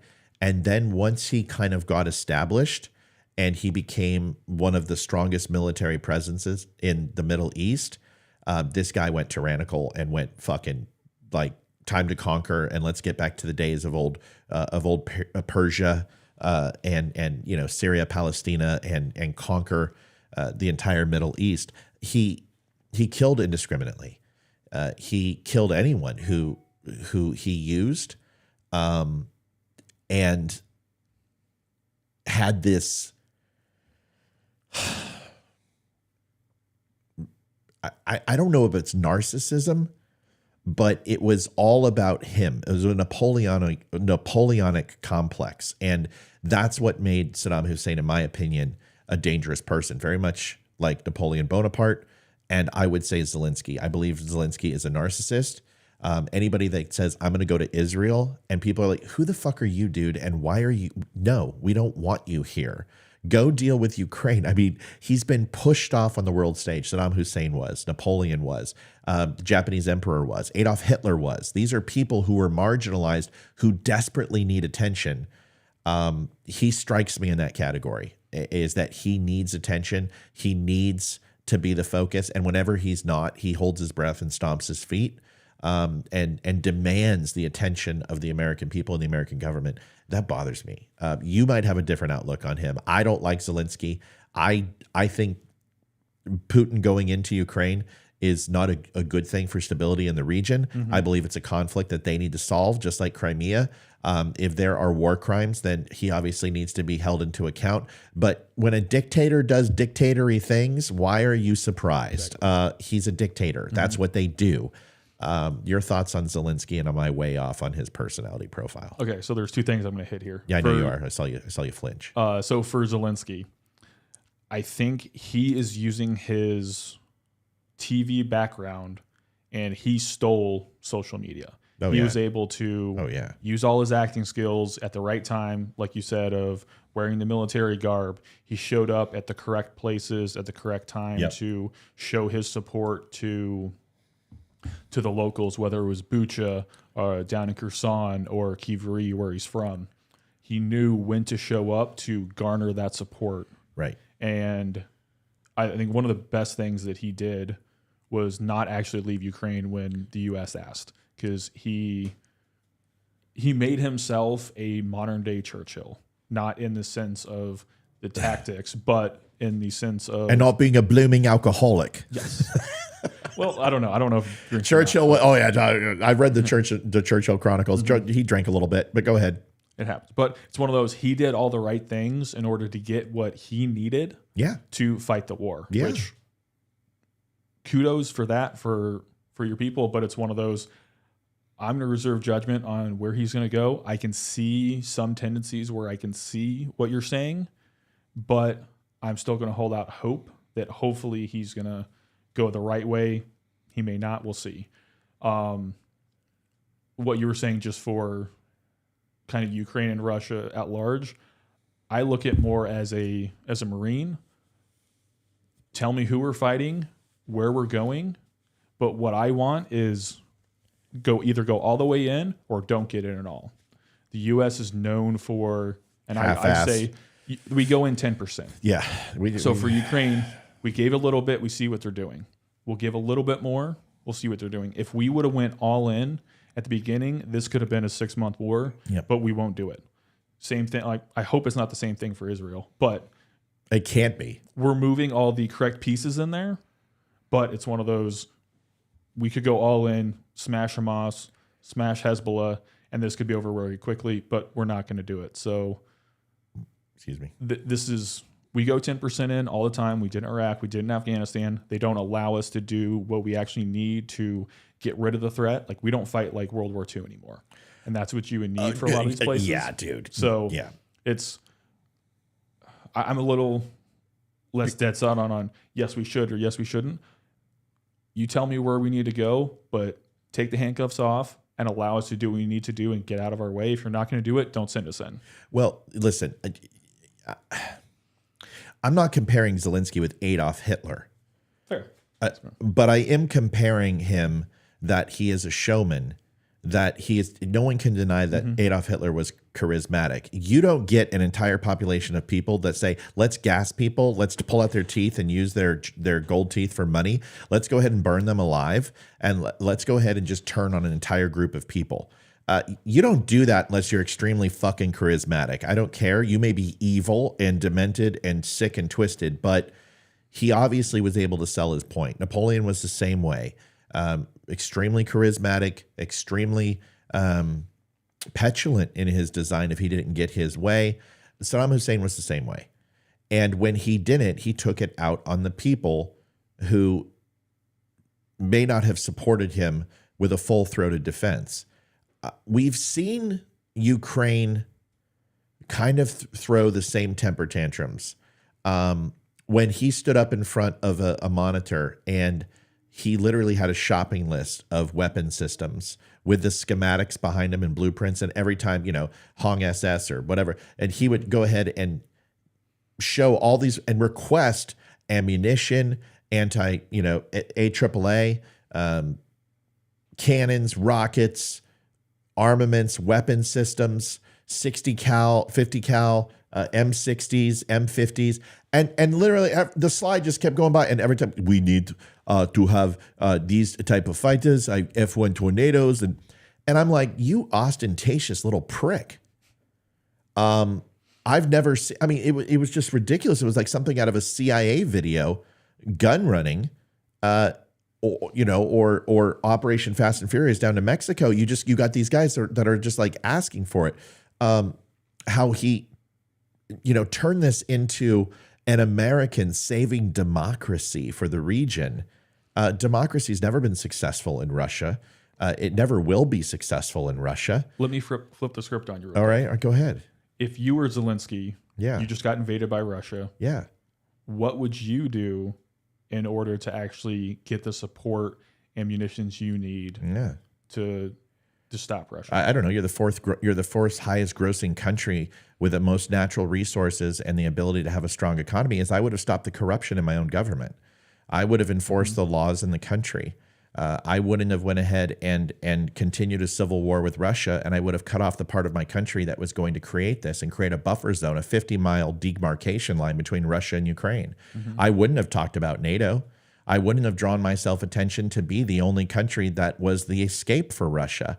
If Russia ever had to go ahead and move out from the north, or China invaded, where were Russians going to go? It'd be very similar to the Gaza and having the ocean to their backs. Where are you going to go? Push into Europe? Well, then you defy NATO and you push into to Europe, and you have World War III. I'm not supporting Putin. I'm just saying we need to also flip the script and put ourselves into Russia's aspect of how does it feel to be surrounded by an entire group of countries that want to kill you if you do anything against their standard? That's got to be a little daunting. Can you imagine if NATO was on our northern border and Montreal is the only one left, and we're like, okay, we got a partner in Montreal, this is kind of our buffer zone. And then Montreal says, hey, we're going to join NATO. And we'd be like, holy shit, I can give up maple syrup, though. Right. I'm Well, okay with I that. could give up David Hasselhoff, not Ryan Reynolds. That son of a bitch is good looking. But when you have Russia, which is already paper thin, right? Their military is paper thin. They are a rust and bubblegum fleet when it comes to their Navy, their Air Force, everything else, and even their intercontinental ballistic missiles and missile submarines, etc. Everything is just depleted and depraved. They don't sortie, and they don't protect their borders as much, and they don't actually put up sorties for recon flights and stuff because they can't afford to. Now you're asking for an additional 700 miles of border on Ukraine to monitor, to place troops, and to ensure that once the UN is established, that you have to treat it like every other country along the Russian border and protect your border. They don't have the ability to do that. The ice flats inside Serbia that are providing every year fresh water have dwindled down to nothing. Their agriculture, their potash, their overall wheat production is down. You've got Nord Stream, which was blown up. So you've got sanctions against them. And they're a country that needs that. This isn't some podunk little country. This is fucking Russia, who has an ungodly military defense budget, and you're putting the squeeze on them. It's very similar to what we did to Japan. We told Japan, hey, we're putting an embargo on your country. You can't have oil for the winter. And they're expanding into all these countries and growing. And then they're said, sorry, you can't have the fuel. You have to surrender all these positions. And Japan's like, holy shit, what do? We attack Pearl Harbor because that's the only thing we can do. Russia decided, instead of waiting 10 years to do what they knew inevitably was going to happen, they did it now before Ukraine became NATO. Do I agree with it? No. Was it the best decision for Putin? Probably, from his standpoint. Do I agree with it? No. But just quickly, when you talk about Zelensky, what should I have done? I would have cleaned up my country. I would have made NATO a thing of the past. I would have gotten to the table and had the United States and NATO get involved and have a conversation and not do the one thing that was going to provoke Putin into war, which was join NATO. I would have cleaned up the corruption. I would have taken out the Russian oligarchs. I would have destroyed the Russian mafia that was inside my country. I would have cleaned up the Azov battalion, which is what gave Putin some of his ammunition to say there's a bunch of Nazis running on the eastern side of Ukraine. And I would have used all of that money and natural resources that we have to build up our own military and not rely on the United States. So it's hard for me to sit here and listen to the guy who is sitting on an oil reserve or sitting on gold bullion in a safe and then says, hey, can somebody help me out here? I haven't done the proper things to defend my country. The guy had 4 years to build up his military. No, and I can definitely see that. And okay. The one piece in here is not seeing the long game in this, because Putin went into Georgia in 2008 and then took Crimea in 2014. Yep. Like, they had from 2014 until 22, like, it was going to happen. They knew it was going to happen. Yeah, they did. To build it up. But that's also one of those, going back to the U.S.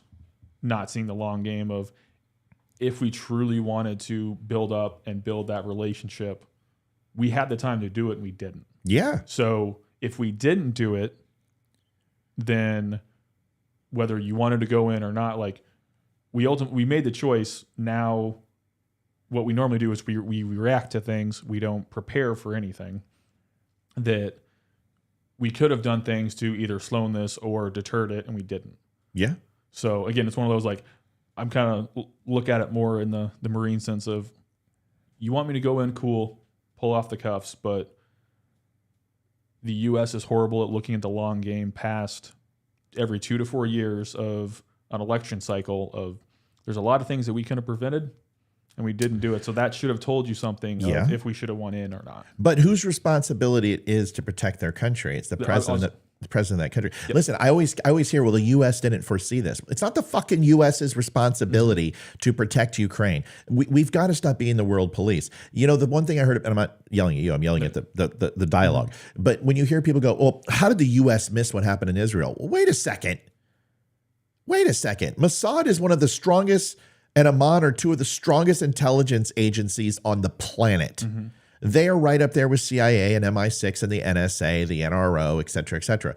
So anyone to sit here and say this was missed because just like 9/11, this was laziness. The Israelis got complacent. They had 3 peace treaties. They got UAE, they got Jordan, and they got Qatar to sign peace treaties, Arab countries and Israel. You had Saudi Arabia sitting down. You had a 4th treaty signed. You were seeing peace in the Middle East. And since 2021, nothing had really happened, and you hadn't seen anything fire off. For anyone to say that they did not foresee when Saudi Arabia started speaking with Israel, and you saw the crown prince and you saw Netanyahu have conversations in regards to continued peace talks, that you didn't think that some terrorist group was not going to try to interrupt that, when literally throughout history of the world for 3,000 years, anytime peace has been brought up in the Middle East, there has been a major conflict. And the only reason that shit didn't happen under Donald Trump is because he had the Sauds by the balls. That's not something that Biden has. Mm-hmm. He doesn't have the relationship with the Saudis. He doesn't have the respect to the Saudis, and he's weak. Where the one message that Trump sent when he killed Soleimani was, we will assassinate your ass and I will deal with the consequences later. That's the message. I mean, he killed an Iranian fucking general in Saudi Arabia, and the Sauds gave him up. The Sauds go, Soleimani's right here. Thank you. Kill him. And everyone was like, oh my God, it's Reagan. We have Reagan in office. Holy shit, we have a batshit crazy guy with his finger on the chicken switch. Good. Because that's what we need in the world, unfortunately, is somebody who has a little bit of crazy. And Joe Biden is not crazy. He is going to follow the Democrat playbook, which is allow shit to get to a boiling point and then get involved half-assed. At least Donald Trump proactively took care of things like Syria. He took care of Ukraine and tried to, and said, your corruption is paramount. You need to get this shit fixed. If you don't, here's what the U.S. is not going to do. We're going to stop sending you money, and you're going to be left alone in the dark with Russia. That got them to start making movements toward NATO and towards producing better results for their country from a, overall existentialist point of view. That's what Trump did. And people can sit here and talk shit about Trump, but honestly, his mentality of everyone starts from zero with me. I don't care what you've done, but if you flinch and get froggy, I will blast you off the face of the earth. It works. So, I just think Zelensky needs to take a little bit more personal responsibility. And I think it would be nice for Zelensky to stand up on the world stage after this is all done and give a big fat apology to people and say, I should have done more to prepare. I should not have been so naive. I should have seen the signs. We saw this in 2008. We saw it in 2014. I knew I was the next target. And instead of doing things, I decided to go ahead and run a popularity contest in my country. That's his responsibility. And I don't think I can ever say that he's a good leader because of it. That's my last thought on it. Mike, wrap us up. What did I miss? No, all that is fair. The one point that I will throw into that is, although, yes, it's not the U.S.'s job to be the world police and to know all these things, what I do believe is that the more we know and the better we are allowed to, or not allowed, the better we can prepare and set up our playbook in order to keep our status, keep people coming to us rather than going to China and Russia, so that way we can keep our economy going, keep our, and friends isn't the right word, but a cooperative relationships with other countries, so we can have import-exports from all over. The better we understand that is what's going to set us up in the long run. And at least what I've seen is that we have been so lackluster in predicting these things or using just flat out incorrect assessments and biting off on these, is it's put us in a worse position. I agree. So I agree. Yeah. There needs to be that balance of we're not the world police, but we have to set ourselves up for success, and we haven't been doing it in an effective manner. I said last word, but you see, you triggered something in my head. It's not like we didn't do that with Zelensky. Putin amassing on the border was no secret. He had demonstrated these signs to Trump. Even on the perfect phone call that took place between Zelensky and Trump warned him about Russia. It's not like the signs weren't there. There was no intelligence failure when it came to Putin amassing on Ukraine. We saw the updates. I saw them 6 months ahead of time. There was no intelligence failure with the Taliban and Afghanistan and seeing Afghani forces and Afghani regulars fleeing into the Tajikistans and surrendering their weapons to Taliban in the north and the south Afghanistan a year before we even turned it over, knowing full well that the heart of the Afghanis wasn't to fight the Taliban because they were the Taliban and they are the Taliban. That's the one thing. We didn't eradicate the Taliban. We created more Taliban with the United States and Afghanistan. We never went ahead and solved the problem. And then when Biden went ahead and used them as security forces, the first thing I said was, fuck, Americans are going to get killed on this exfil. Why the fuck would you close Bagram? Bagram provides QTF forces, QRF forces, where you can spin up. Why are you exfilling from an airport that has seen hundreds of terrorist bombings in the 21 years that we were there? It wasn't a secure location. Why are you using Taliban for security forces? Why did you not keep Bagram open? These are basic questions, but that's not an intelligence failure. That is an executive decision in the higher up of military command who fucked up.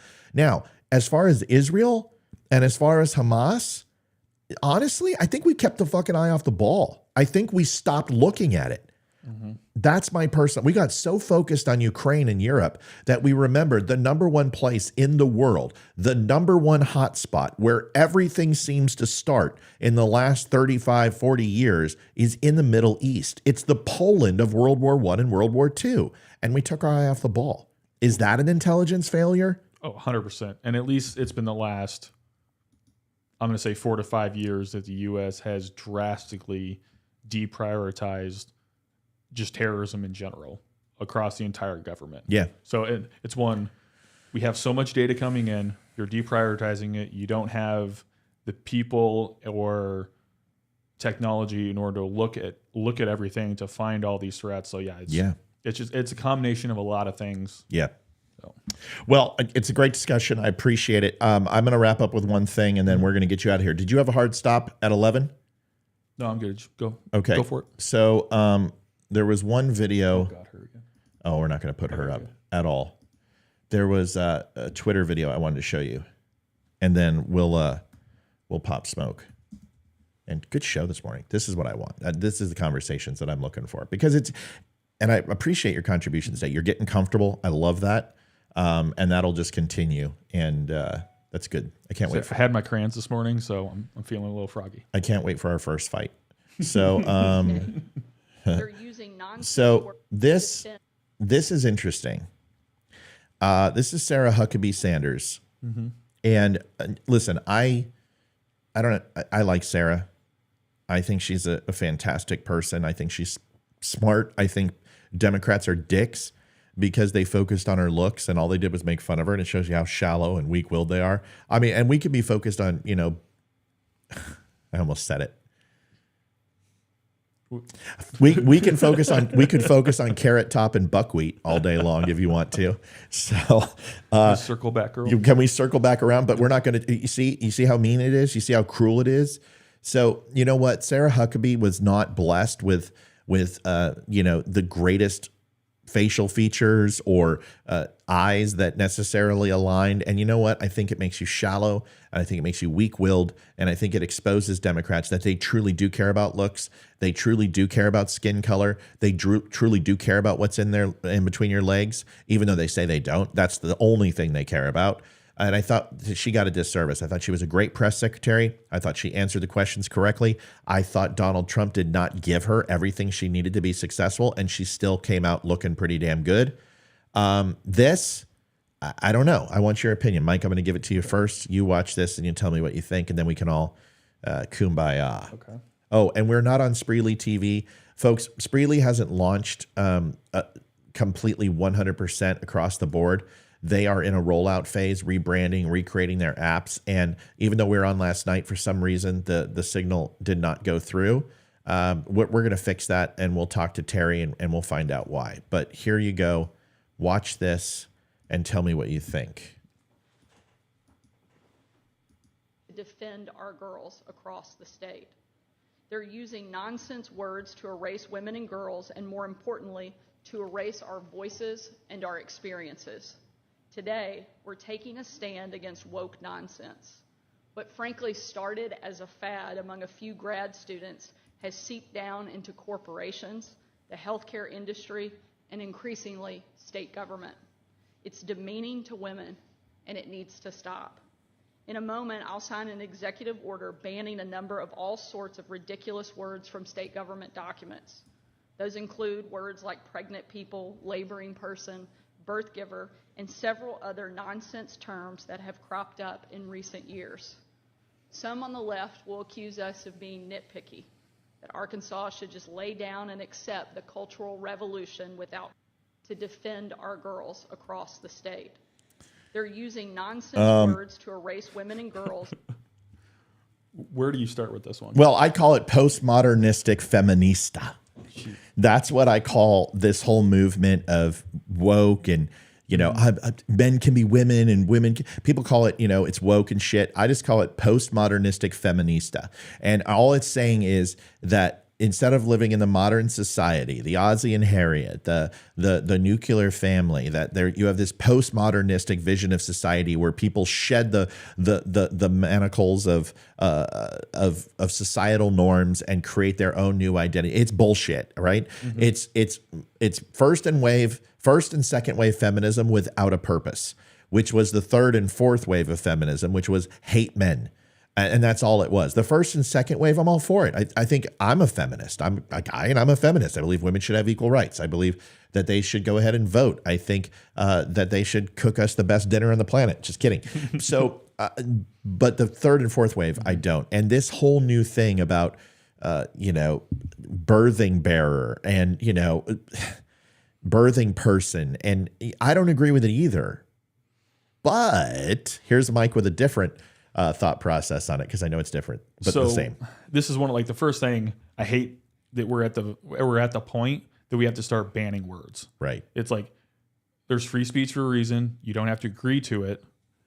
But the fact that we're getting so far away from biology in a lot of these documents that they feel that they have to ban words that's such a problem for me in the first part. The rest of it's one of those basic biology is there, it's fact for a reason. Mm-hmm. If you have a problem with what you were born as, and once you were an adult, you decide to go a different direction, that's totally on you. But don't push your bullshit on me, and don't jam it down the throats of everybody else and say that, oh, no, it's a revolution. Right. No, it's a bunch of crock of shit. If you want to do that and that's what makes you happy, I love it. Be happy. Right. But the fact that we're now banning these words, I also have an issue with that, where it's all right, one, if folks in your government are in Arkansas's government is using those words, there's a way you can do that. It's called, you can get rid of those people.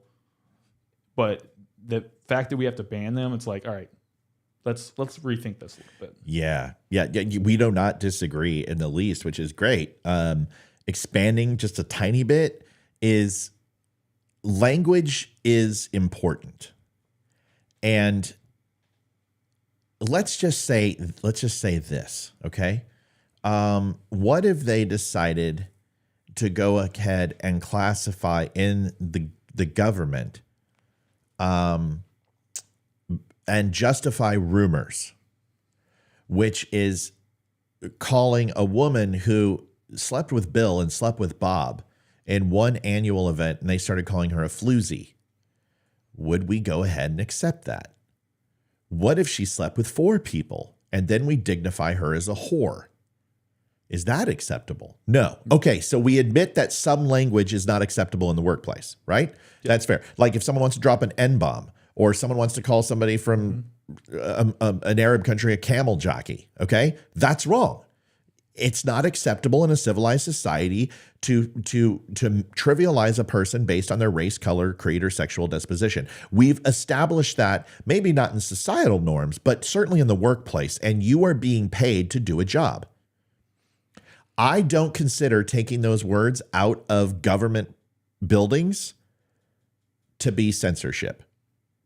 I believe that when a woman rears a child for 9 months, has to have something the size of a bowling ball pushed through a uterus, which has nothing even close to that size, have her hips spread apart, which are her bones, to have her breasts sag, her nipples turn into basically prunes and chapped lips, to have to go ahead and never have a vacation ever again in her life because she's on 24 hours, 7 days a week. That person deserves to be respected. 100%. And the moment that you provide a moniker to some guy or to somebody who wants to have that trial and tribulation that they never could experience, but get the accolades for it or the moniker that signifies that they have, I think that's just as bad as calling somebody a whore or a floozy, because it's maybe not as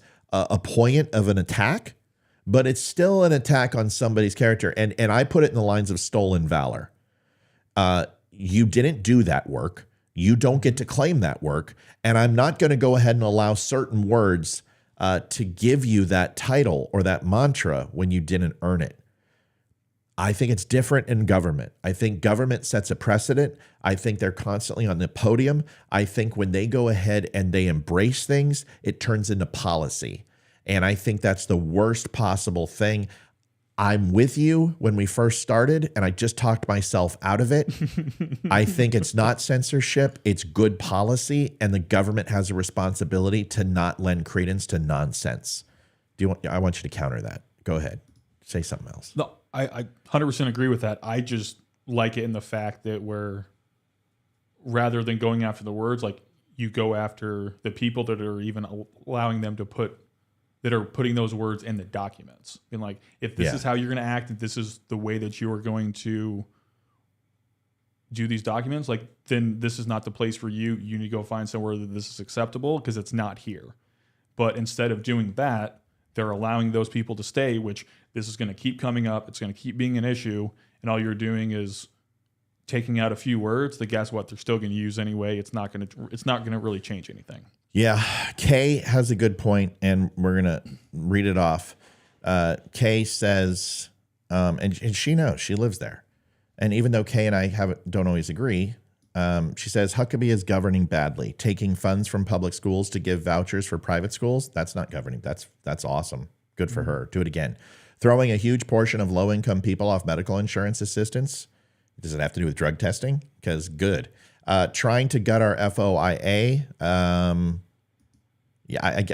That's, and the banning of words nobody in our government is using anyway. I had to take a minute on her, my governor. Now, okay. So, Kay, I appreciate you responding. Here's the thing I'll say. Nobody's banning words. What they're saying is you can say those things. If you want to say birthing person, fine. Nobody's going to fire you because you're like, oh my God, Michael, I'd spent the day with my birthing person. Excuse me, ma'am, come with me. Who are you? Officer Huckabee Sanders. Get your ass in the office. You're fired. No, that's not what we're talking. Hold on. Hold on. Let me see if I can find it. You got to get better on the soundboard. Well, I got to study the soundboard. Okay. I'm sorry. I've been very nice to you, although I could probably maybe not be based on the way you have treated me, but I wouldn't do that. And we say bye-bye. You're fired. So that's not going to happen. They're not going to pull you in the office and be like, you're fired. But what they're saying is, if you're going to go ahead and write policy, if you're going to put out a memo, if you're going to send an email to everybody, you're not going to use certain vernacular that is made up fantasy words. Let me give you an example. Okay. You're writing a memo and you go ahead and say, the rainbow spotted unicorns need to be considered and accepted in our society. We're going to create a law and a piece of legislation that is, if you identify as a rainbow-spotted unicorn, you have the same rights as everybody else, but you will then be classified as someone who is susceptible to hate speech and hate crime. So all rainbow-spotted unicorns will now have $12 million annually in the state of Arkansas that will fund and ensure that we educate America and the country and our state on why rainbow-spotted unicorns are important. That person needs to be put in a fucking hospital, and they should never, ever serve in public office again. And they should be removed and have some sort of SSRI implemented into their life. That is just as bad as saying birthing person. Okay. There's no such thing as a birthing person. You're a woman or you're not a woman. And that is it. Women have babies. But what about a transitioning man? No, women have babies. Men don't. But what if he's a No. But what if he's a leprechaun and he made a wish in a pot of gold? No.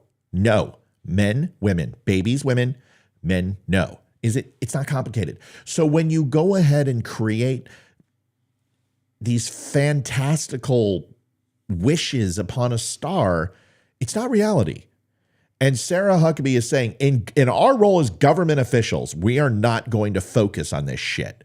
We're going to keep it simple. We're going to focus on the things that need to be. These words are not to be used in the government and legislation. That's not banning words. It's setting a precedent for how she sees her government being ran. Now, if she said, if you're a transsexual male, you can no longer work in this government, that's completely different. Mm-hmm. But she can say you can't curse in the workplace. You can't scream fire in the workplace. You can't take 3 days off a week. You can't be late 26 times in a month. They are paying these people in public service, and they serve at her pleasure.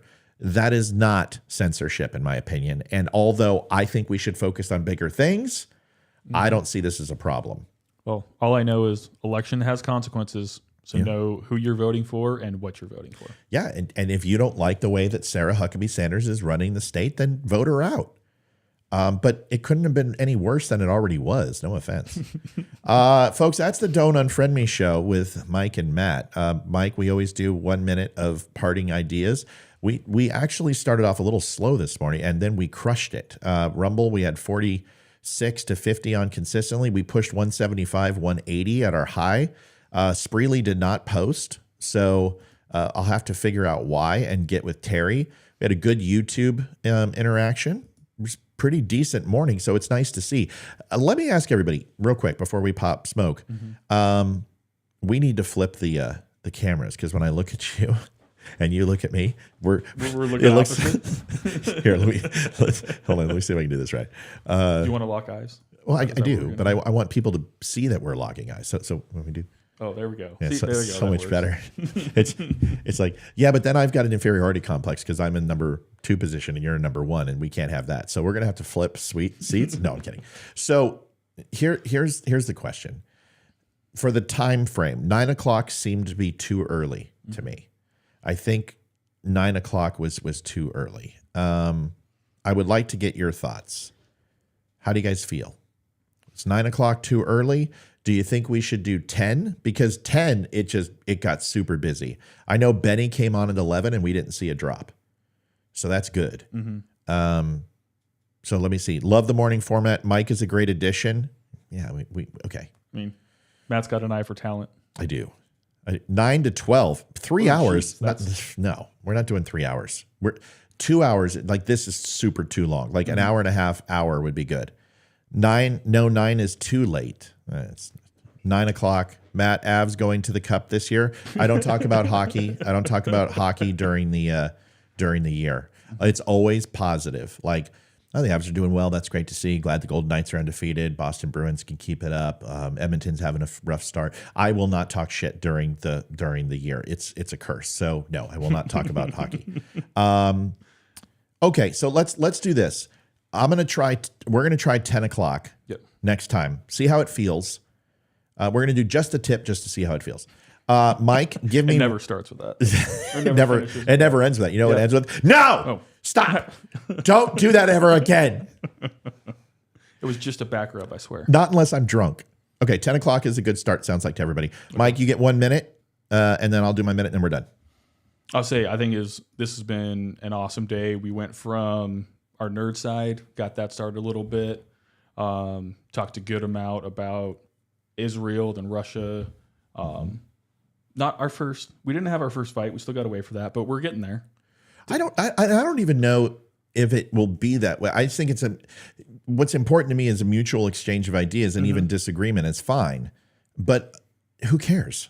I mean, yeah, the way I look at it is nothing is going to permeate a friendship. And as long as those roots are strong, we may disagree, and that's fine. It's how we disagree, which is important. And hey man, everyone knows I can throw temper tantrums. I absolutely, I'll huff and puff. It's okay. Then you'll see a leg flying over, and we'll beat you. I told you, I have all the ammo and all the guns over here, so you can throw the legs all you want. Mike, I agree. Good recap. I enjoyed the show. I love our morning times. We're gonna work on an intro and work on a logo and stuff. But right now, do me a favor. If you have not followed us, go over to the Don't Unfriend Me website. Give us a like, follow, and share. And dude, do you know what's really cool? What's that? Is that if you look at this screen, it looks like we are literally sitting next to each other, because look at the flag. Oh, ooh, dude, look at that. It literally looks like we're sitting. This is. We can almost touch each. No, see, then it goes away. Do this. Just. Bing. Got it. So good, dude.